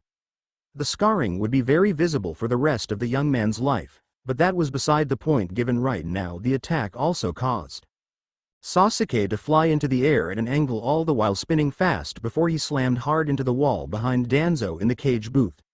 He was knocked out at this point and fell face first onto the floor, in a lot of pain, but he was still alive. By the gods, said Zagreus as he looked at his hands and just felt the power rush through him. He understood what it was since the memories of the demon had flowed through him, and it was the memory the Kyuubi had of his father using the jutsu Zagreus had replicated that made him want to use it. If only I had this type of power when I tried to escape the underworld, I wouldn't have died even a fraction of the times I did. But it seems like my opponent is down for the count, so I have no reason to stay here and should be going. I still have a destiny to achieve before I can rest eternally. Zagreus actually turned around to make his way out of the arena, but then he heard a whistle, and the second he did he saw that he was surrounded by at least 100 shinobi. Zagreus couldn't help but notice all of them were wearing blank masks on their faces like some sort of cult uniform, which was fairly creepy if he was going to be honest about it. "Oh right," said Zagreus with a chuckle as he slapped his forehead with the palm of his hand, since he had honestly forgotten about this. "This is a trap. How could I forget about that?" "Zagreus," said Danzo as he stood up from his seat and looked upon him like he was the master while Zagreus was his loyal pet of some sort. "You are in possession of two sources of power that belong to this village. You are under arrest for the theft of said power and will be interrogated to learn how you came to get them and then spend the rest of your life in prison." That second part wasn't even remotely true, since Danzo would personally see to it that this man was brought to heel as soon as possible so as to become the perfect weapon for him to use in the war he was going to wage with the other villages in the near future. He had already lost one Jinchuriki, he was not going to lose another if he had anything to say about it. "I find your choice of words quite amusing," said Zagreus with a laugh before he turned around to look at the man who was ordering his men to tree and detain a god of all things. That was suicidal in any conceivable means of process when put into action. "And how is that?" asked Danzo, all the while knowing that he was going to make the process of turning this stranger into one of his root shinobi more painful the more he refused to obey right now. He would ensure that his new pawn would have no notion of free will like all the others before him. "How can you claim someone else's power as your own?" asked Zagreus. "I don't see you using it. So how can you lay claim to it when you are not them? You are using the power of the formerly deceased Kyuubi as well as the jutsu known as the Rasengan that the former leader of our village, the Yondaime Hokage, use. The Kyuubi is the property of our village, and to use the jutsu of a dead man without the permission of said person is a crime, one that is punishable by life in prison." "Do you listen to yourself as you speak?" asked Zagreus in confusion. "You said that I am using the power of two dead people. How can you claim the power of the deceased as your own to the point of trying to arrest someone else who manages to obtain it? You are not the Shinigami, so the souls of the deceased do not empower you in any way. You killed the demon, thus you as well as everyone else have forfeited all rights to it, given you can't control the dead." "It matters not if the beast is alive or dead," said Danzo angrily, since he was not going to be told by this man that he couldn't acquire what he wanted. "You control the power of the demon, and thus you are now the property of Konoha. And who are you to deem me as such? Who gave you the right to claim me as your personal property?" "I am the Hokage of Konoha," shouted Danzo in rage, actually showing a bit of emotion as he did so, "and my word here is the law. Capture him." The various shinobi that surrounded him all charged him at once, and this made Zagreus chuckle a bit. He had faced worse things and came out all right in the underworld, so he was going to enjoy seeing how well he fared against those in the land of the living. True, he had faced Orochimaru and his men, but there were nowhere near this number of people attacking him at once, since it had only been a few dozen then. Yet as they got closer, it seemed like time slowed to a crawl for some reason. Zagreus had heard about those with inhuman reflexes, but this was still new to him. "Prince, use my power." Zagreus's eyes opened wide since he recognized that voice anywhere. It was the voice of his old friend, lover Dusa, the floating gorgon head that served as the maid of his house. It was strange to hear her voice here of all places, but he understood exactly what she meant. So he pulled out the stuffed snake she had gifted him long ago. He felt as the power with it surged and held it up before covering his eyes. He had no idea exactly what it would do, but given Dusa was a gorgon, beings infamous for turning their victims to stone, he was not going to chance it. So the stuffed toy exploded in his hand with a flash of light, and all who looked upon it were turned to solid stone. Danzo screamed in pain since he had looked slightly as well, so while he felt the effects of the petrification, it wasn't as bad as the shinobi he had sent to capture Zagreus. So his hidden arm as well as one of his legs were the only thing that turned to stone, and it was for that reason that he was in such pain. Zagreus opened his own eyes to see what had happened, and like he had expected, the shinobi attacking him had turned to stone. A few of them were broken on the ground since they had been jumping at him when they turned, so the impact of hitting the ground broke them. He wasn't perturbed by this at all though. He was sad that the toy given to him by his friend, lover of sorts, was now ash in his hands, yet there was nothing he could do about that. "What have you done?" shouted Danzo, who was trying so hard to move, but the stone his arm and leg had become were heavy, so he wasn't able to move so well given his elderly age. "I turned your men into stone," said Zagreus simply, "and apparently parts of you as well. I didn't even know I could do that. I thought the Gorgon's curse was all or nothing, but I learned something today." "Well, enough about that, I am going to set out now." "Just who the hell are you?" shouted Danzo, enraged that this man had done this to him. Never had he heard of such an ability, and he would be sure to hunt Zagreus to the ends of the earth to make him pay for doing it to him. His prized arm, the one with all the hidden Sherigan grafted into it, was now useless and quite literally weighing him down since it was solid stone. "I am something that you would never believe," said Zagreus with a smirk, since it was true. Trying to explain how he was reborn and sent back through the realm of chaos would be hard to believe. He had already told the story once and no one believed him for quite some time. He wasn't going to even bother explaining it to someone he wasn't friendly with in the first place. "Just know that you people killed me once, and now you can't do it again." And with that, Zagreus ran out of the arena since he wasn't trying to answer any more questions. It took Danzo a minute to register just what Zagreus had said, and as it did, his one visible eye grew large in shock. It was only then that the rest of the prophecy came to his mind. "Killed once already, he will not again be easily taken, returned to the home, one that he has long forsaken, the spawn of one by whose souls all are judged. With an empty heart within, but in it there is the remains of a grudge. Beware the man with the mismatched eyes, for there is no victory against him, no matter who tries." It all started to make sense to him now. The demon brat had somehow managed to return to the land of the living. But not only that, he had returned with the Kyuubi as well, since he had shown he was able to call upon its power. Danzo seethed at the lost chance to make the brat submit, but he would be damned if he let him escape the village so easily. "Lock down the village!" shouted Danzo as loud as he could. And apparently someone had heard him, since there was an alarm going off all over. Civilians everywhere quickly rushed inside so as to flee the streets, while the various shinobi all quickly grabbed their gear and prepared for a fight. When the Hokage called for the lockdown of the village, it meant they would be fighting something. It took a few, but eventually more shinobi came to where Danzo himself was, and they were just as shocked as Danzo had been to see the fates of the shinobi in the arena. "Your orders, Lord Hokage?" asked the Anbu commander. "Naruto is alive and back. He goes by Zagreus now and has strange clothes that don't match what is available in the elemental countries, as well as black hair and mismatched eye colors," seethed Danzo in anger as he gave the general description. His men couldn't search for someone if they didn't know what he looked like.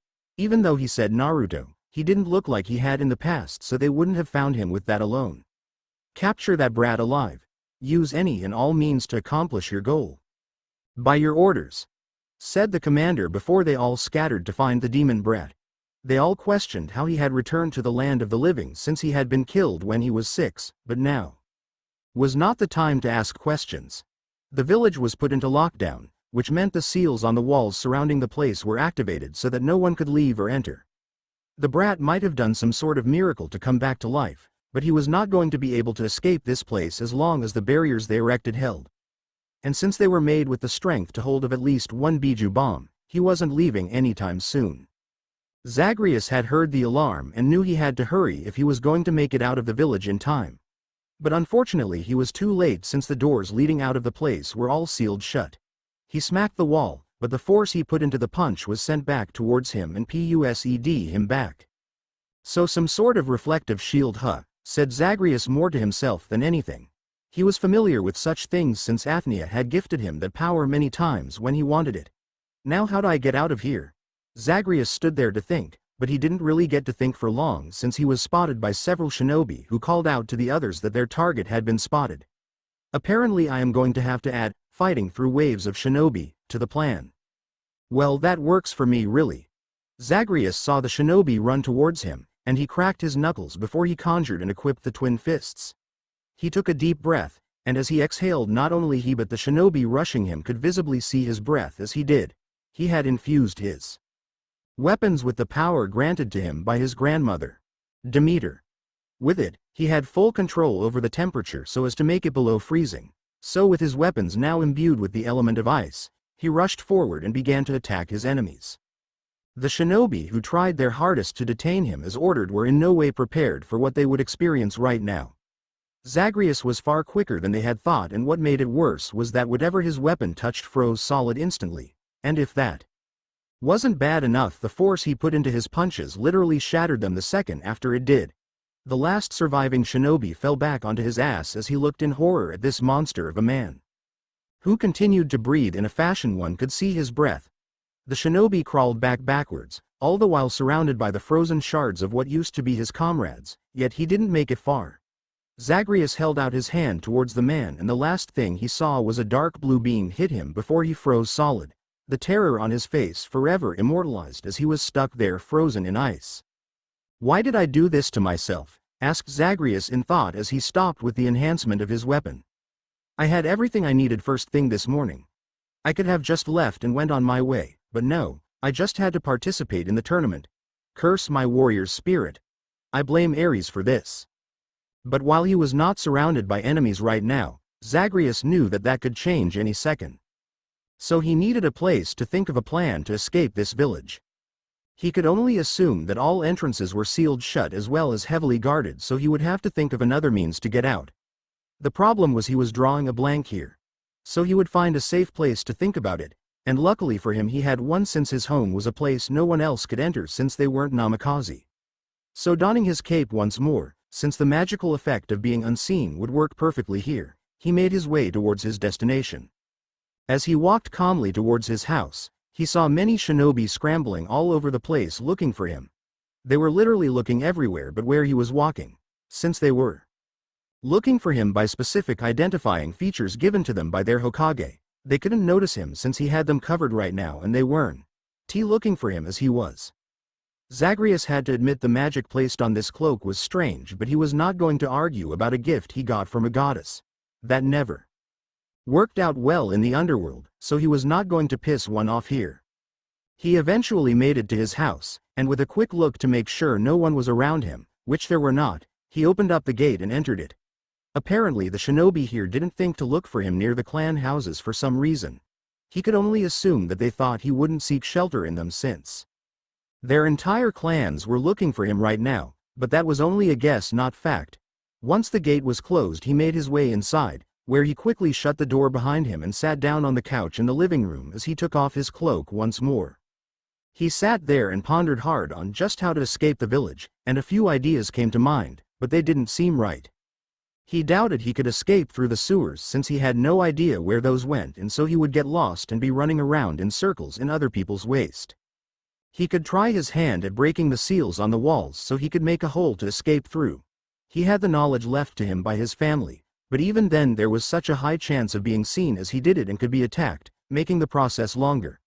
Plus, given it had been some of his family that had made the seals that were put on the walls protecting this place, meant that he would be undoing their life's work, and that left a bad taste in his mouth just thinking that. But luckily for him, the means to escape had quite literally sprung up from nowhere. The seed he had planted in the secret room had slowly built its power and waited as Zagreus had whispered to it earlier in the day.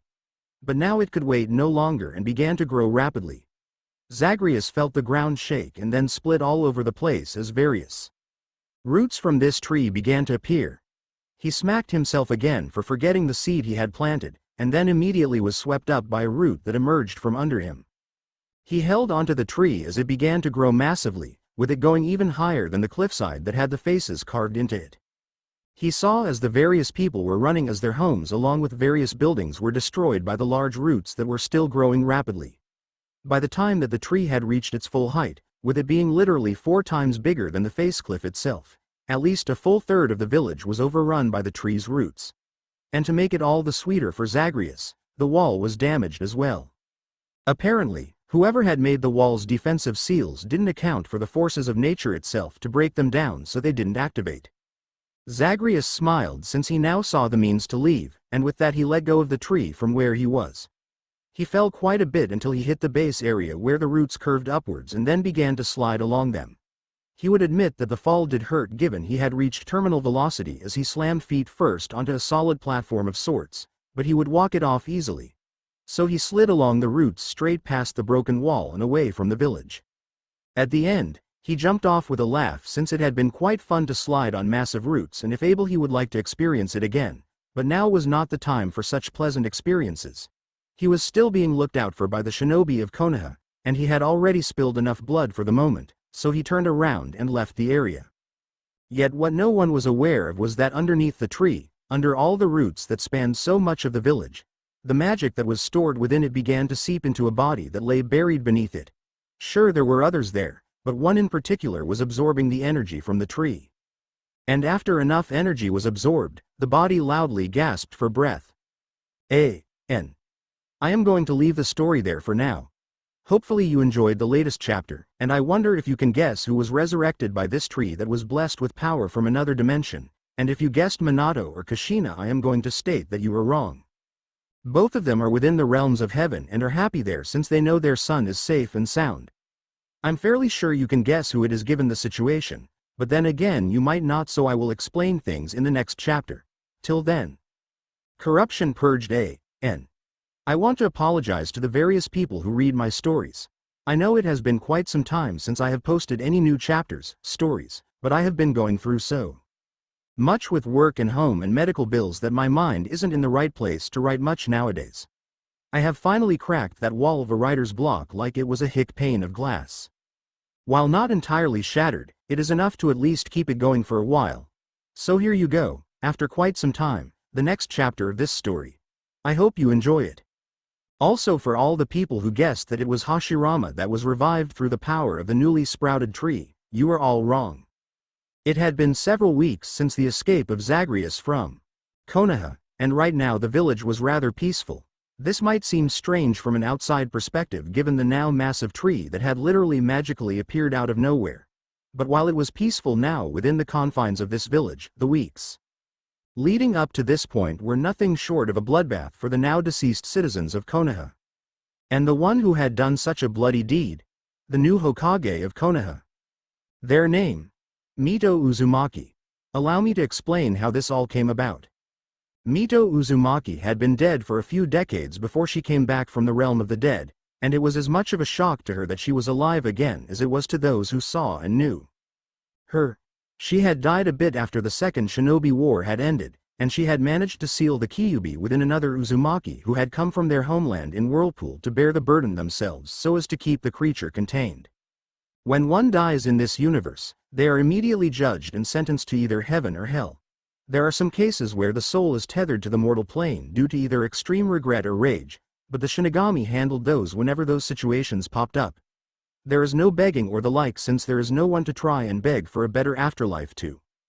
If you end up in heaven, as Mito had managed to do, they are then put in a hallway with an illuminated door at the end with their name written on it. They open the door and for the rest of eternity, their truest desires become a reality.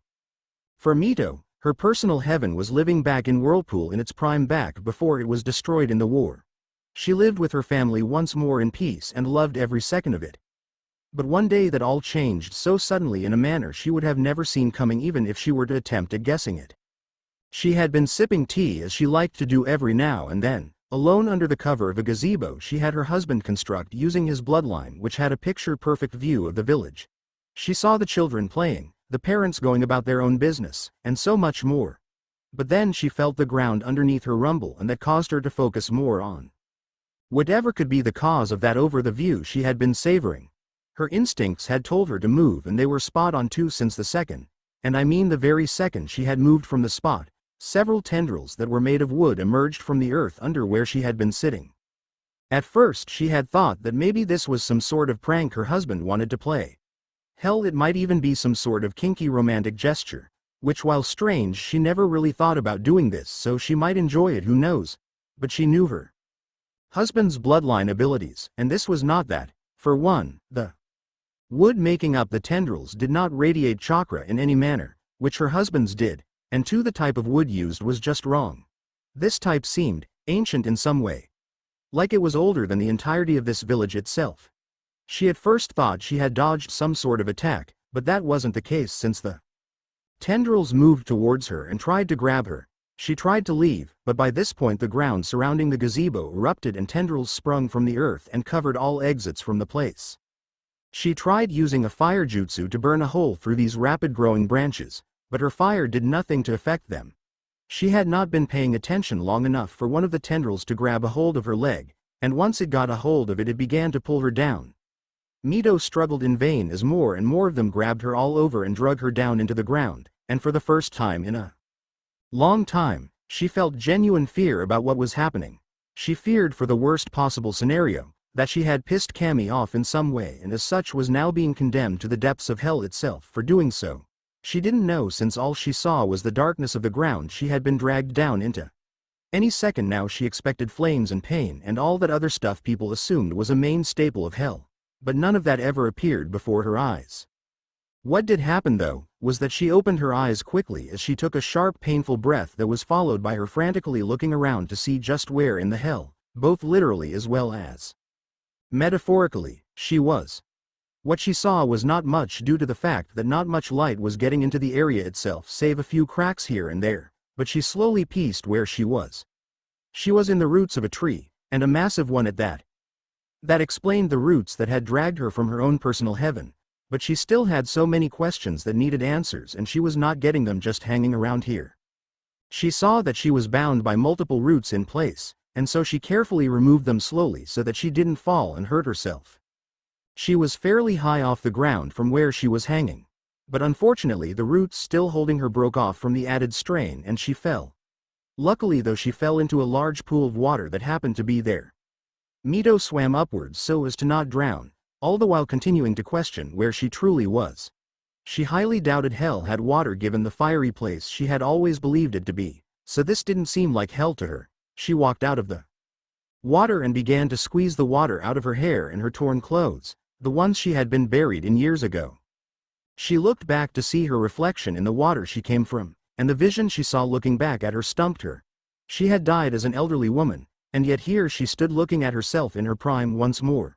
This didn't make any sort of sense to her, but she knew she would have to leave to get answers, so she went towards one of the ground-level cracks in the roots and walked out that way. As she walked out into the light, she had to cover her eyes since it was bright out, but after she got over that and saw just where she was, the shock only amplified by another notch. She saw that she was in Konoha once more, which made her question just how long had it been since her death, since this tree she had somehow magically revived under had not been here when she died, and a tree of such massive size would take hundreds, if not thousands of years to grow into such a size.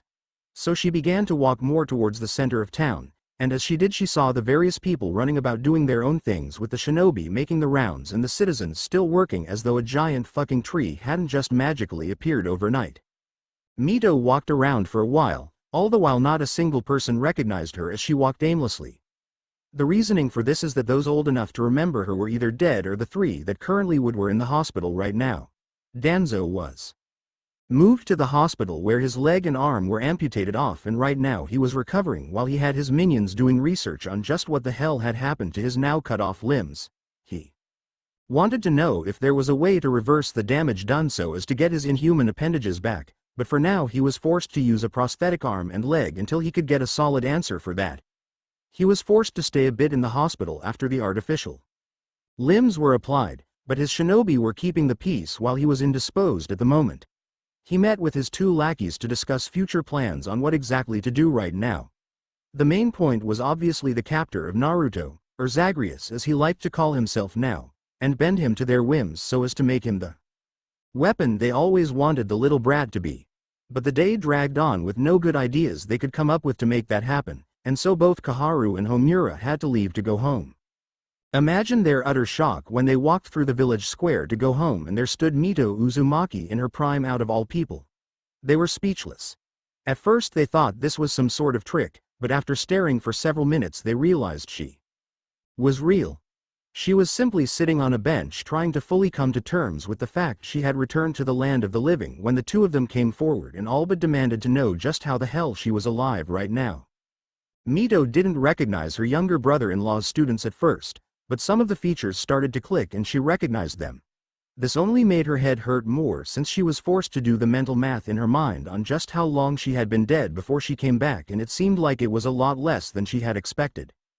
Mito calmly told them what she knew on the matter, about how she had no idea how she was back. She explained how she was in her own personal heaven before she was dragged out of it and back into her own body. Of course Homura and Kaharu didn't truly believe that, but they couldn't really do anything to force the matter and decided to wait until Danzo was up and about before they pried the answer from her, so they excused themselves and went home to ponder on the matter. Mito was left alone, but as it got later into the night she decided to go and head back to her old home, which it now dawned on her that her granddaughter should still be alive and was not so sure on how Tsunade would take the whole situation once they met. So much had been going on in her head that it had slipped her mind altogether, so with a clear destination in mind, she had made her way back to the Senju household. Mito was shocked to see the place in such a state of disrepair as well as looking unkempt. The grass was super tall, with weeds growing everywhere. The paint on the house was peeling. Mito would have to have a talk with Tsunade about this when they met, since this was just unacceptable. Mito had knocked on the door, but there was no answer. The seal beside it was still good, so she placed her hand on it and the door unlocked so that she could get inside. The inside was far worse than the outside, with dust and cobwebs all over the place. Mito coughed loudly as the air was thick with dust, but she made her way through the house, all the while calling out for her granddaughter to come out. Yet there was no response to her calls. Eventually it dawned on Mito that Tsunade was not here and would need to look for her, yet it was late, so she went upstairs, dusted the bed off so that she could lay on it, and then went to sleep for the night. The next day, she raided the closet and found a change of clothes that both fit and were not torn so as to replace her currently torn outfit. Once she was fully clothed, she set out for the day, not quite sure what to do right now, but fortunately, or rather unfortunately, her decision was made for her the second she left the house. Outside was Danzo, his two cronies, and at least a dozen of his root shinobi standing right there waiting for her. They guessed that she would come back to this place since she had nowhere else to go, and their guess was right. Danzo's first instinct was to capture her and lock her away so as to find out just how she was alive, but the rational portion of his mind stopped him from ordering his shinobi to do just that. Danzo was a smart man, which was why he was able to get away with so many crimes against humanity he had committed like he did, and what no one other than himself was aware of was that Danzo feared only a few people in life. Unfortunately for him, one of the very people he genuinely feared just happened to be standing right in front of him at this very moment. And what made it worse was the fact that not only was she alive, but Mito was in her prime once more, which meant she was at that point of her life when she was at her strongest. The fear he had for her was because he had witnessed her beating the combined forces of both her husband as well as his younger brother at the same time in a spar that had destroyed the training area that they had used. Plus his logical fear of her was only cemented when he had seen her kill a shinobi by ripping him in half with her bare hands during the first shinobi war with his own eyes. She was the one who taught Tsunade how to use inhuman super strength after all, but the main difference was that Mito refined her style while Tsunade didn't. He would have to make a proper plan to restrain her, which only made it worse was the fact that as an Uzumaki she was proficient in seals. So for now he would play it safe until a good moment to detain her was presented. Danzo asked her to come with him, which she did since he was the Hokage and she respected the chain of command in the village. Once there, Danzo asked the same question that his lackeys asked just the day before as to how she came back, and once again she gave the exact same story of just how she did. This piqued Danzo's interest since he had no idea the tree the brat had grown in the village had anything special about it, but apparently he was wrong and would need to see if the same thing that happened to Mito could be replicated so that he himself could be revived. He would get his best people on that. But he would never even begin to scratch the surface of the power within the tree since he was not long for this world. Mito had questions of her own that she wanted answered, and for the most part Danzo answered them honestly since they mainly consisted on what had happened since her death until this point of time, yet there was a couple he lied about. The first was about the status of the Uzumaki clan. Danzo told her that the last of them died, with Kushina dying in childbirth along with her newborn, taking the Kyuubi with them. This was slightly true since both had died, yet the way he made it seem was like it happened at the same time, which was a lie. Naruto had died 6 years later after horrific torture was done to him by the citizens of Konoha, but he was not going to say that to her since he was no fool. Then came the question about the whereabouts of Tsunade, which he lied about and said she left the village years ago and never came back after gambling the family money away. Mito actually believed that second one fully since she knew her granddaughter was a gambling addict. She had tried to get her to stop, but she failed and it showed if Tsunade was broke like Danzo said. This wasn't true since once made Hokage, he had the Senju family assets liquefied and put into his own account to pay for his root program. Danzo then asked what Mito planned to do now that she had been given a second chance at life like this, to which Mito replied that she had no clue really. She would think about it for a few days and then get back to them on that one. Danzo told her that there was better housing in the Uchiha section of town, which was then followed by explaining why there were so many empty houses given the massacre that took place there years ago. Mito could only groan as she heard that. She told her husband time and time again that the Uchiha would die due to their egos, and she had been right since. One had apparently gone power mad and killed the others off to boast about their power. When Sasuke himself was told this, given he was the owner of said houses being the last Uchiha in the village, at first he was against it. But after only a few minutes he agreed to it. There were plenty of houses to spare and it wasn't like he could occupy them since he was one man. Even if he slept around and fathered children, they would never be enough to fill up all the empty homes that made up the Uchiha district of the village. Danzo and his cronies had actually been shocked that Sasuke had been so agreeable to this since the boy was rather selfish most of if not all the time. What they weren't aware of was that Sasuke had been slammed with an epiphany of all things. For years he had been raised by his strict father to be the best shinobi around, and even after his death, everyone around him kept telling him to do the same. He was given special treatment and extra training to become strong, which only fed his already oversized ego. For so long he assumed he was the greatest there was, a literal god amongst men. Yet a random stranger had come out of nowhere, accepted his boastful challenge and not only defeated him, he utterly decimated him. Sasuke had hit Zagreus with the best he had, even more so since he had unlocked his Mangekyo Sharingan mid-fight and managed to summon a partial Susanoo, and still it wasn't enough to beat the guy. This messed with his head so much which caused it to snap before he remembered an old lesson his brother Itachi had told him when he was younger. He always said Itachi was invincible since he was so strong, but his brother had simply told him, "There is always someone stronger than you." That one sentence had calmed his mind, since it dawned on him that he was not the elite he always thought he was. Even if he was the strongest shinobi in all the elemental countries, there were other lands past their borders, and if one such as Zagreus who said he was not from there could beat him like he did, it did not paint a pretty picture on his chances of winning against anyone else out there. So he put his mind into training harder, and with his ego crushed beyond repair, he was making great progress as his mind was now cleared. So with Sasuke's permission, Mito moved into one of the now vacant Uchiha houses and began to meditate on what she was going to do with her second life. She wasn't an idiot, since she was able to sense when people were either outright lying to her or telling half-truths. It had always pissed Tsunade off since she could never get one over on her grandmother with a lie when she snuck out or like when she was little. So Mito sensed when Danzo had lied about the status of the Uzumaki as well as Tsunade. But how exactly he had lied, that was something she was going to have to find out herself. So for the next week, while Danzo had his root shinobi work on the two main projects of researching the tree, Zagreus had grown and making a solid plan to capture Mito in a way that couldn't possibly go wrong. Mito spent that time collecting her own information. And what she learned only infuriated her to levels she had not felt since the time that Madara, someone she saw as a friend, betrayed them and left Konoha.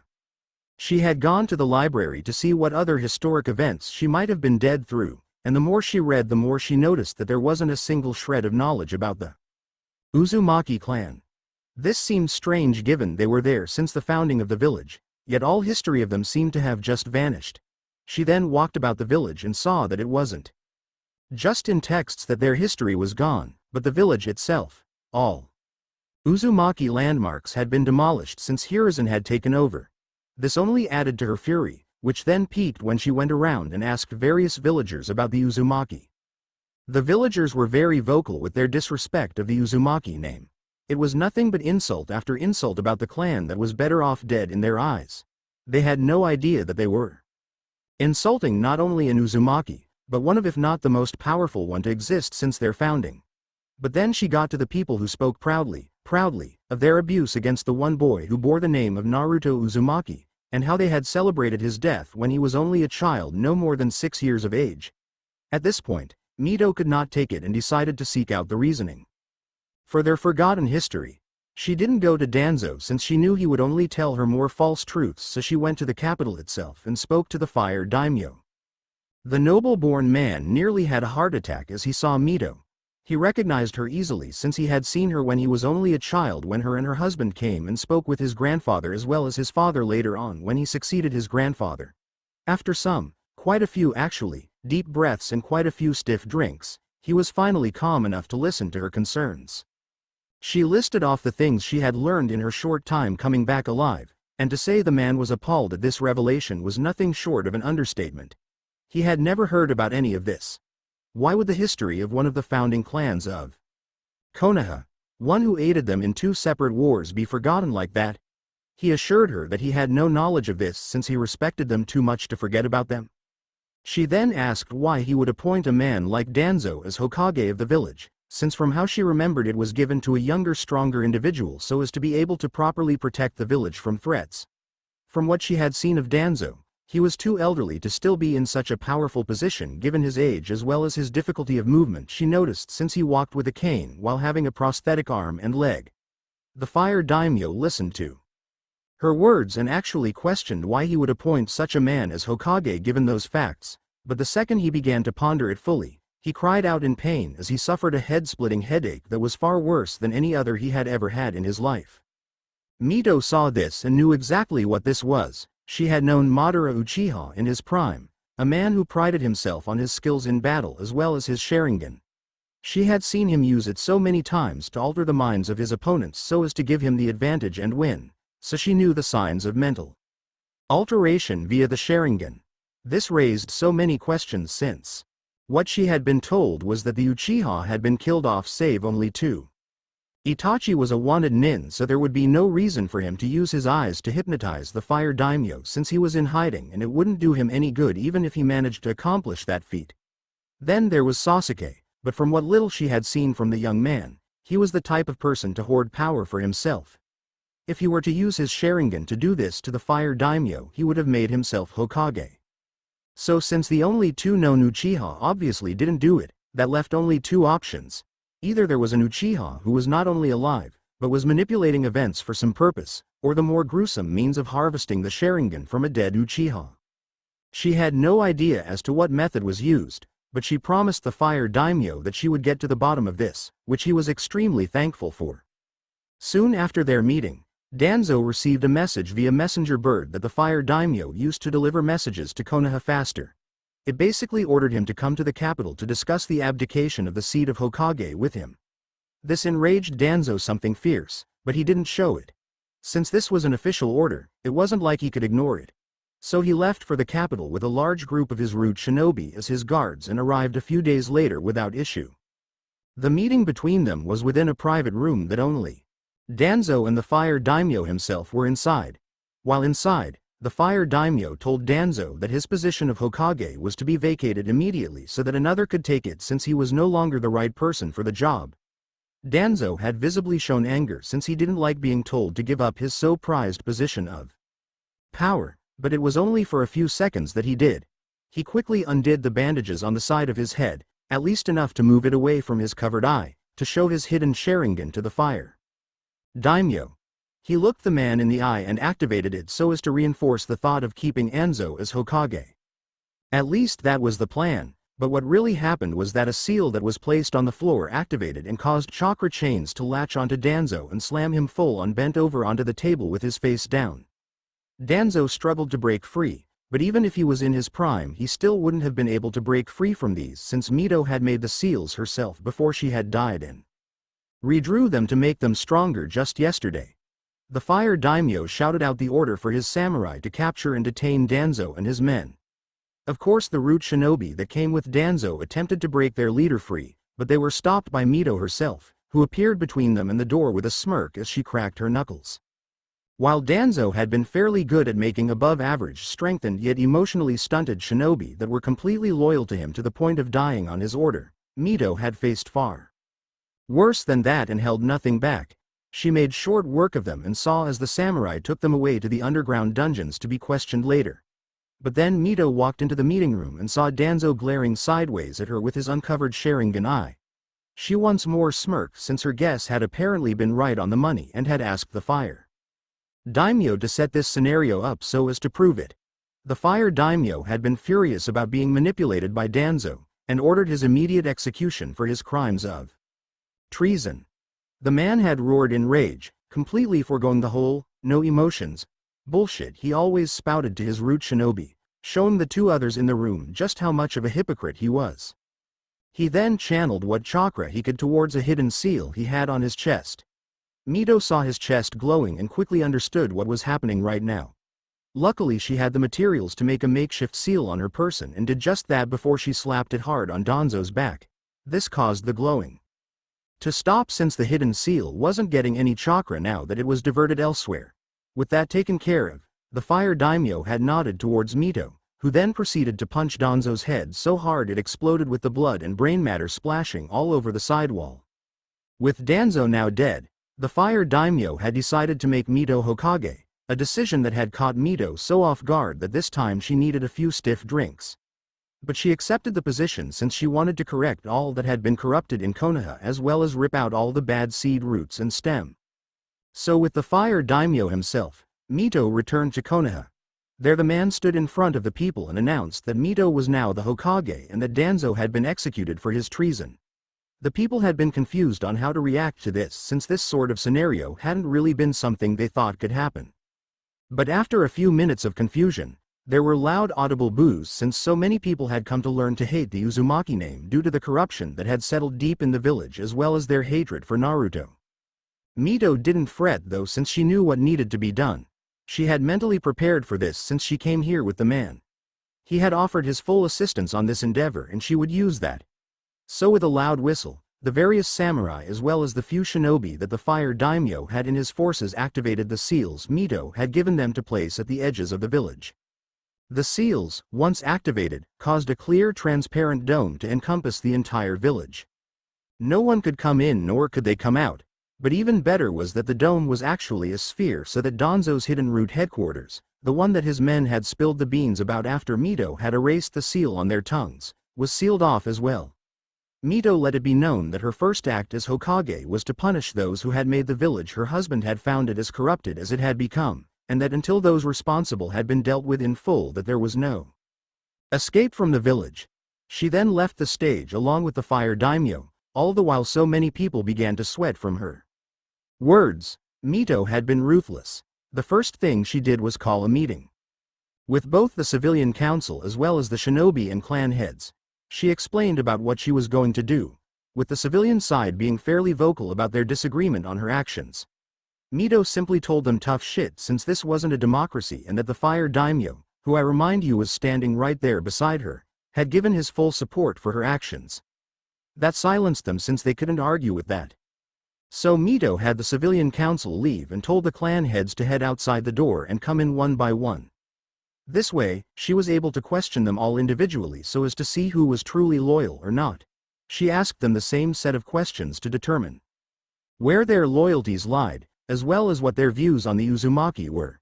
They all were forced to answer truthfully due to the seal that was placed in the chair they were made to sit in to answer her questions. What she got out of them was that for the most part, save one clan, the others respected the Uzumaki and still remembered them fondly.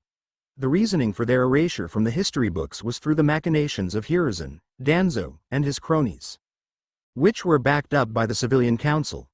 The clan heads couldn't speak for the reasons on why these people had such beef with the clan, and with two of the listed dead now they couldn't ask those two as to why themselves. The only clan head who had any issue with the Uzumaki turned out to be Hiyashi himself. And the reasoning for that was quite simple. His ancestors had gone to the Uzumaki years ago to make them a seal that could be used to protect their eyes since they were some of the most sought after to harvest for enemy villages. That had been one of the reasons for them settling down and joining a village so that they no longer suffered that fate as much. But when they had gotten the seal, they had found a means to alter it and used it like they had done to this day with the enslavement of half their own family. Mito had remembered when she had moved to this village to be with her husband. She had been vocal about this fact since she easily recognized the Uzumaki ceiling and how it had been corrupted and tampered with like they had done. Of course the Hyuga at that point had plenty of political power as well as backing, so while she had made a point there had to be a vote on it. Unfortunately the civilian council had been part of that vote years ago, and given the Hyuga were one of the richest clans at the time, they were easily bought off and voted to keep the caged bird seal active. Even right now, they were getting around the laws against slavery via loopholes by claiming it was a clan tradition, and as such Mito couldn't do anything legally since it fell under the topic of clan matters. At least not right now. Even the fire daimyo couldn't do much given their loopholes, and he growled about not being able to do anything, at least not without going through so many issues. But that was an issue for another day entirely. So with the loyalties of the clan heads secure, Mito then brought in the two members that made up the shinobi advisors. They had been grumbling about Mito being made Hokage mainly since she made it clear that their positions would be taken from them and replaced by new blood. They didn't like that since they had done so many illegal things to remain in their seats of power like this, and it was all unraveling due to one bitch who should have stayed dead. Mito spoke to them for only 1 minute alone before she realized just how corrupt these two old bats really were. They were quick to realize that there was some sort of seal that made them speak the truth, and the second they did they refused to answer anything else Mito asked them. Mito simply smirked since she had feeling they would do this. The most guilty of people were always the most silent when it came to interrogation, and she had just the thing to loosen their tongues. Just this morning, she had spoken to a certain woman, one whom Mito saw as the best when it came to the torturing portion of interrogation. And after a quick talk with a truth seal to see that she was indeed loyal to the village, she told Anko to prepare for some people to interrogate. She let her know to hold nothing back since the very safety of Konoha was at stake, and Anko simply smirked and nodded in agreement, all the while wondering just who would be the lucky person to get some quality time with her. She had been in a good mood for a while now. The seal her old sensei Orochimaru had placed on her body had vanished. It had been the bane of her existence since so many people thought of her as a spy for the traitor of their village, and now that it was gone it could only mean that he had been killed. This made her question just who the hell had managed to kill the snake bastard, since he was the most elusive man around with multiple ways to cheat death it seemed. She would honestly love to thank whoever did the deed and give them the greatest of thanks she could possibly give. And if said person was rather attractive looking, either man or woman given she went both ways, well then her thanks would be even more great. So now that neither Homura or Kaharu were willing to speak, Mito simply whistled, and out of the shadows came a few of the shinobi that the fire daimyo had brought with him, who detained the two of them and dragged them out kicking and screaming. Mito had these men do it specifically since she had no idea just what shinobi within the ranks in the village were loyal to her or not. With that being done, Mito spoke with the fire daimyo on current matters and plans that she would be enacting soon, all of which the man agreed with. Once the plans were laid out fully, he excused himself to go and rest in the home that was made specifically for him and his family to use when they visited the village like this.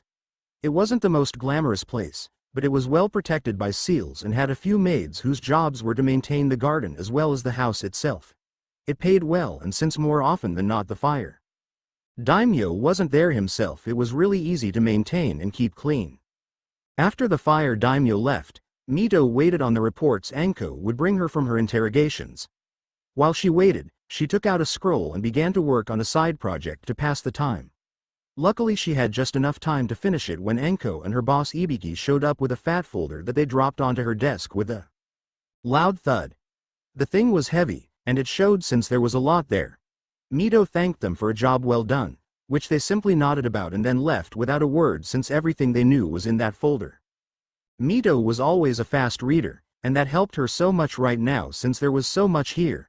She was already enraged about so much right now, and the reports she was given didn't help to alleviate this in any sort of way. So she kept reading, and from the reports given she saw that both Homura and Kaharu were guilty of treason as well since they helped Danzo in his plot to assassinate Hiruzen via his old student Orochimaru. And while Hiruzen was no saint himself, he was still the Hokage, and attempts on his life or even the plans to do so were considered treason.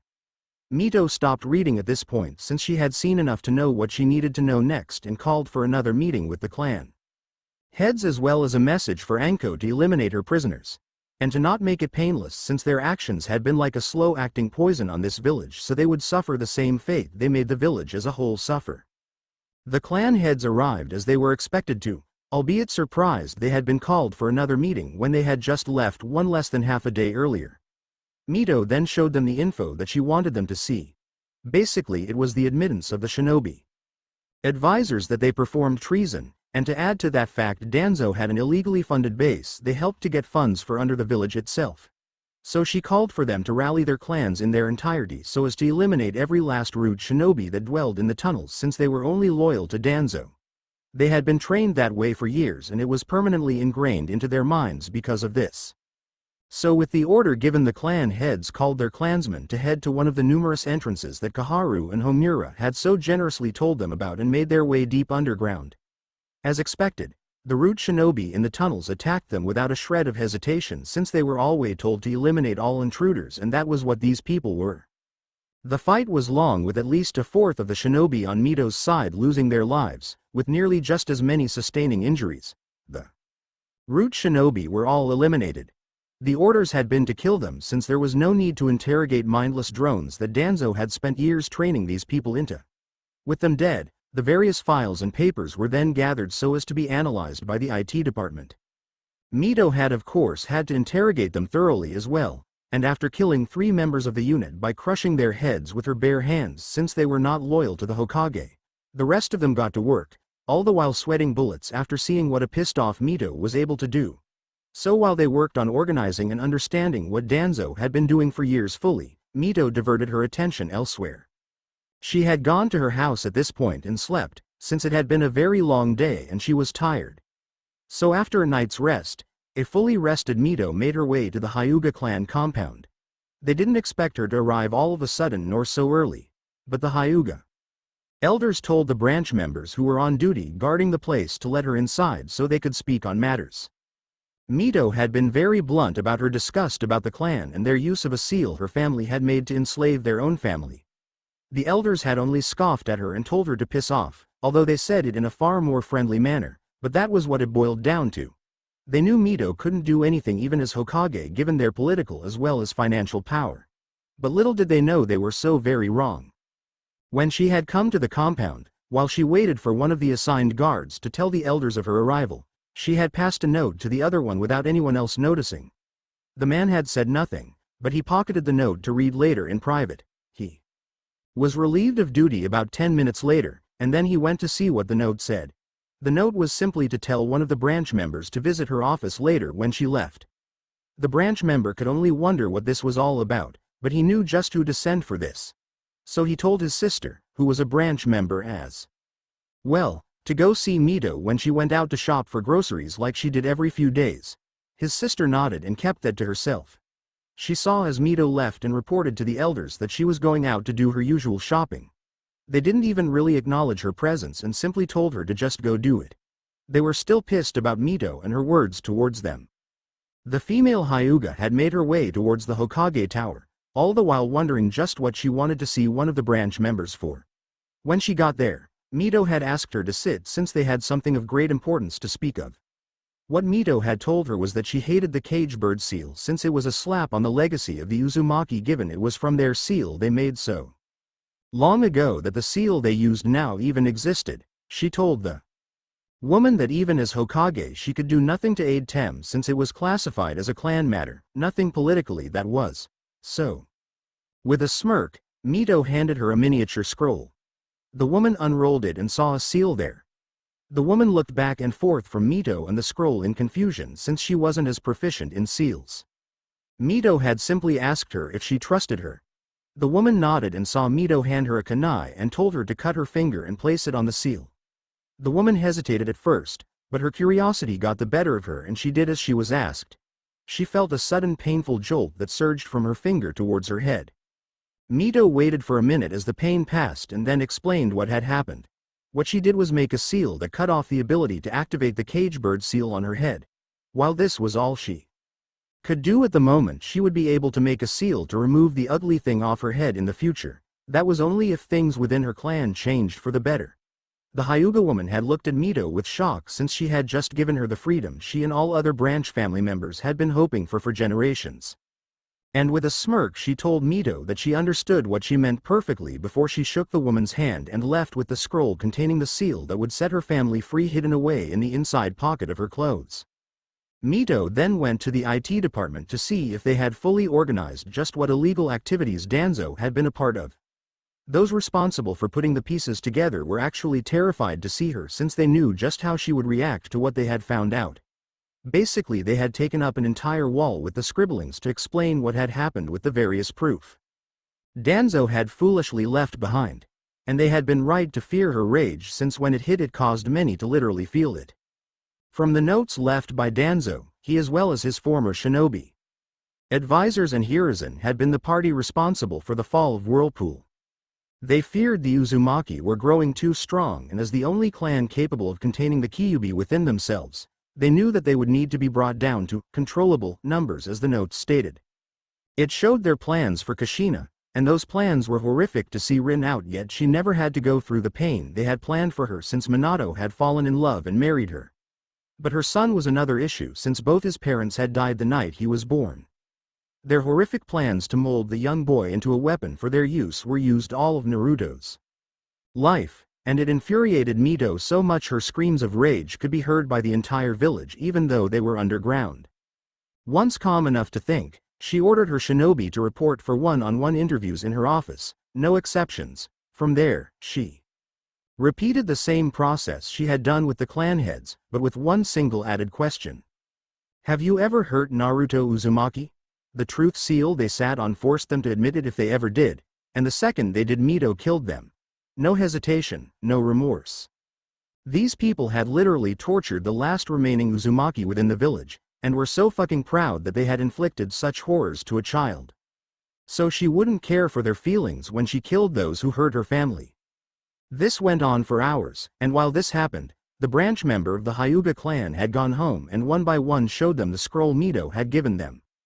They used it to cut the main family's ability to hurt them, and once they were sure they had most of their side quasi-unsealed, they struck the main family. They were as ruthless to them as Mito was to the various forms of corruption within the village. They spared none but the smallest of children. The elders had been horrified to see the members of the main branch dying and had tried to activate the seals to stop them. But they didn't work and were killed just like the rest.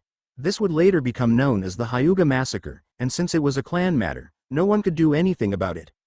Funny how the loophole that the Hyuga main branch used for their own horrifically selfish ends was used against them so that no form of revenge could be enacted back towards the ones who killed them. The process of weeding out the corruption within the village was a slow and arduous task. It tore families apart, since most families within the village had at least one member of their family that was guilty of either some sort of treasonous act or torturing a child. Those who knew they would be killed tried desperately to find some means to escape the village, but there was no way to escape the barrier that Mito had erected to stop them from doing just that. But after so many days, so many one-on-one interviews with the various civilians as well as shinobi down to the last one, the corruption that Hiruzen and his associates had let fester was finally weeded out fully. Those who were killed in what was called the purge weren't properly buried, but were instead put into a massive hole and burned into ash. They weren't deserving a proper burial, and in all fairness they should consider Mito burning their bodies as a form of mercy. Her initial idea was to throw their corpses into the forest of death so that the various beasts there could devour them, but the sheer amount of corpses would have been too much to drag over there. So now that the corruption was purged, Mito finally erased the barrier that had been surrounding the village for the past 6 weeks. But even though she had killed off all threats within the village, there was still one person who had yet to pay for their crimes against her family, one she would see pay for them in full if it was the last thing she did. Jiraiya. The man was the key component towards Hiruzen's plan to eliminate the Uzumaki. Hiruzen had his student use his expansive spy network to leak secret information that the enemy villages capitalized on and used to their advantage, with the end results being the near extinction of the entire clan itself. So now Mito would make him pay for his part in their plan. So she put his name into the bingo book, but with the Instructions to bring him in alive since she wanted to deal with the man personally, and she was not going to let the man go quickly. Said man was currently on the run. He had come back to the village a few days after the barrier was set up and could not enter the village in any way.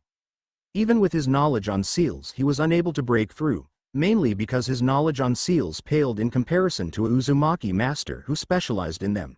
So he waited until said time when he could return and find out just what in the hell had been going on since the village was cut off from the world. And when the barrier finally came down, he played it safe and sent a spy to find out what was happening. What he heard nearly gave him a heart attack.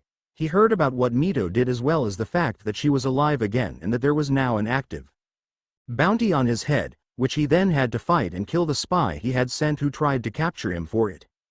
This pissed Jiraiya off immensely since he always hated the Uzumaki clan given he could never measure up to them in their art of seals.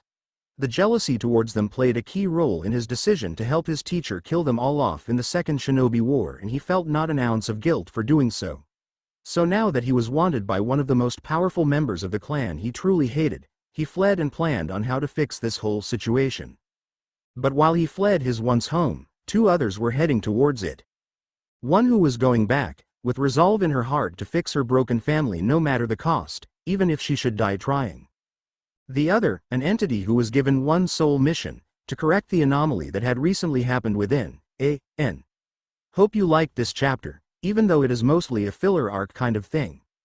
I was going to do a big fight with Zagreus, but I dated to end things here and save that for the next chapter. Until next time, which I promise won't take as long as it took to write this one.